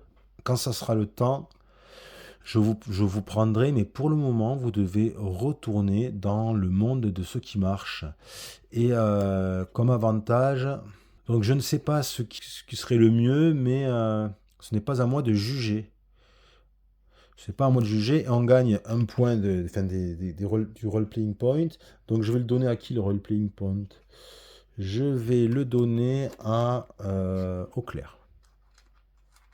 Je vais le donner au clair. Hop. Voilà. Et on va... Voilà. Vous pouvez choisir jusqu'à un de chacun des avantages. Ça, c'est étonnant dans la formulation. Alors, c'est peut-être moi qui déconne, hein, mais jusqu'à un de chaque... Ça veut dire qu'on pourrait tous les prendre. C'est ça que je comprends pas. C'est-à-dire que je peux prendre un restoring boon, un small boon, un medium boom, un large boom. C'est ça que j'ai du mal à comprendre. Parce que c'est un de chaque. Donc moi, la dernière fois que ça m'est arrivé, j'ai choisi qu'un seul, quoi. J'ai choisi un. Et là, c'est un de chaque. Bon. Et si on prenait un large boon? Ouais, je vais prendre le large boom, là. Un grand avantage, hein. va voir ça, hein. 903. La clé 903, on va voir ça. Hop là. Donc qu'est-ce que c'est ce gros avantage? C'est une free action utilisable par n'importe quel exilé. Tous les exilés se restaurent full santé, full stamina, full mana et full blessure. Ok. Ok. Et ensuite, quand on l'utilisera, on remettra cette carte comme ça. Ok. Et on l'utilise, voilà. Gardez cette carte dans votre inventaire. Cette carte permet à un exilé d'appliquer l'habileté qui est au-dessus. Ok.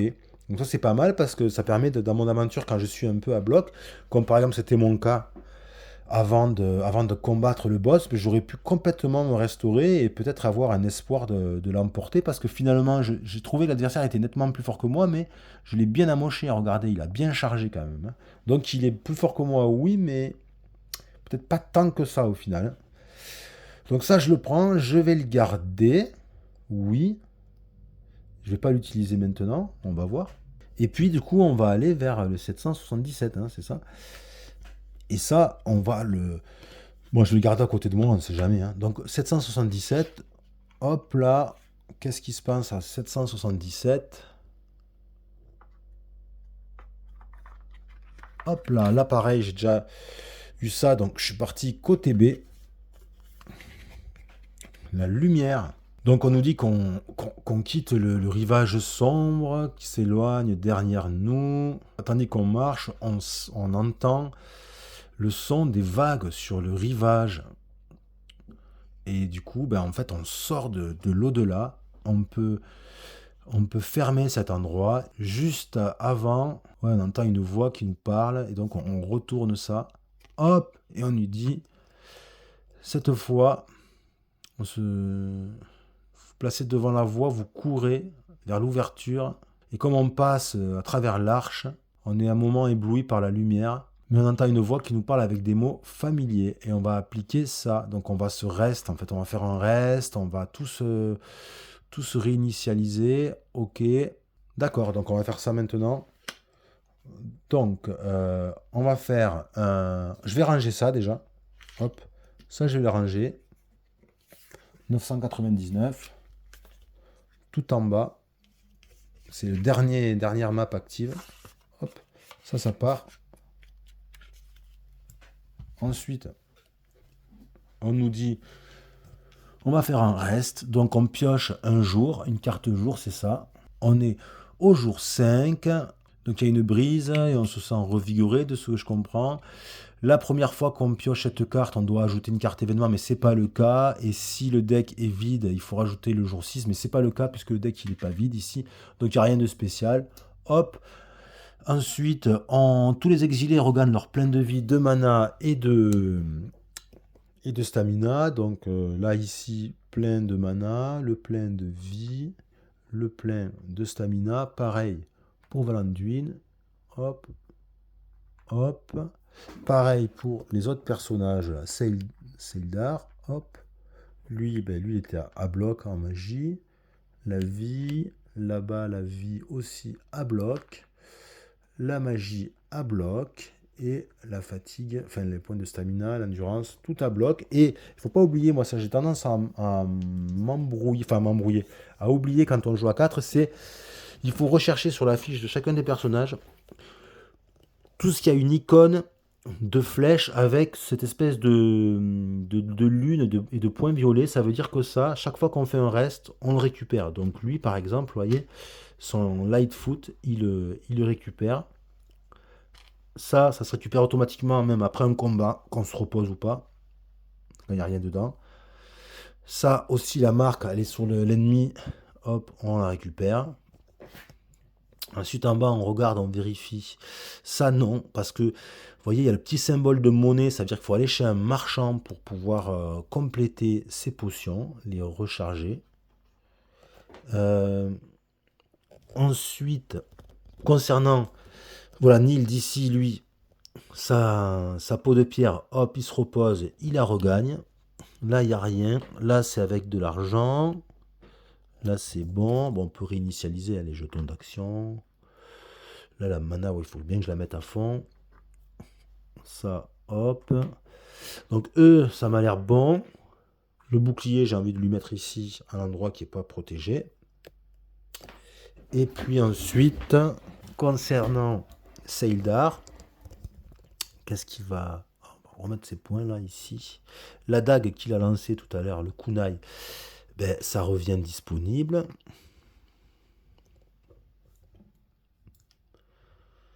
Là, il y a aussi ça qui redevient disponible. Light Earth, le cœur léger. Et puis c'est tout. Concernant Soline, lui, il y a ici Nimble. Nimble, hop, ça redevient disponible.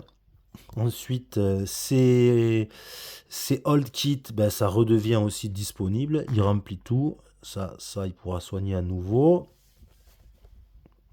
Ici aussi également.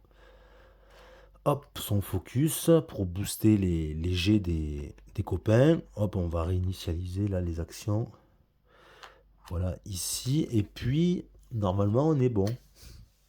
Normalement, on est bon. Il me semble pas avoir quelque chose que j'ai oublié. Ça, non, parce que là, il faut dépenser de la mana pour recharger. Donc, je vais pouvoir le faire, mais là, non. Ok, donc ça, c'est fait. On doit ensuite mélanger le paquet de voyage. Donc le paquet de voyage, c'est quoi? Ben, c'est ça là. Donc il y a des cartes qui ont été utilisées. Ben, hop, je le prends et je mélange.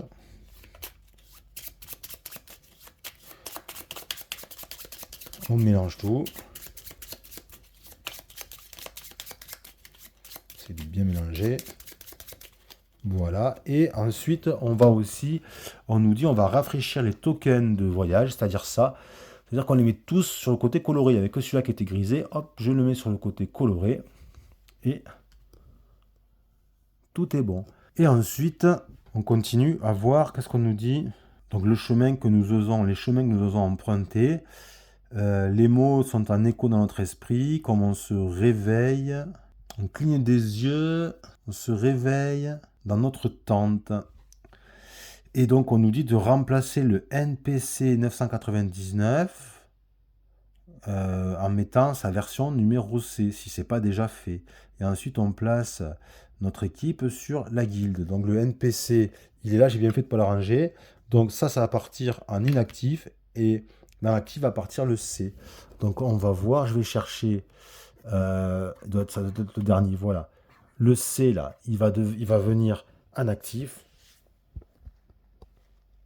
Donc je vais mettre le B en inactif ici. Et lui, il vient en actif. Comme ceci. Voilà. Donc du coup, en fait, c'est les propositions d'avantages qui vont changer chaque fois, je suppose. Et ensuite, alors, nos personnages, on les met sur le petit jeton aventure. Ok. Et on va mettre notre équipe sur la guilde. Qu'est-ce que ça veut dire? Ça veut dire que notre équipe, là, ici, qui est là, elle va revenir là où il y a la guilde, ici. Et ensuite, cette carte, on va la remettre où elle était, c'est-à-dire dans le paquet, dans le sabot événement 777. Voilà, donc on a atteint l'objectif qui était d'aller explorer ce coin du monde d'Aridia. On a vu ce qu'il y avait, il y a un terrible adversaire qui nous attend là-bas.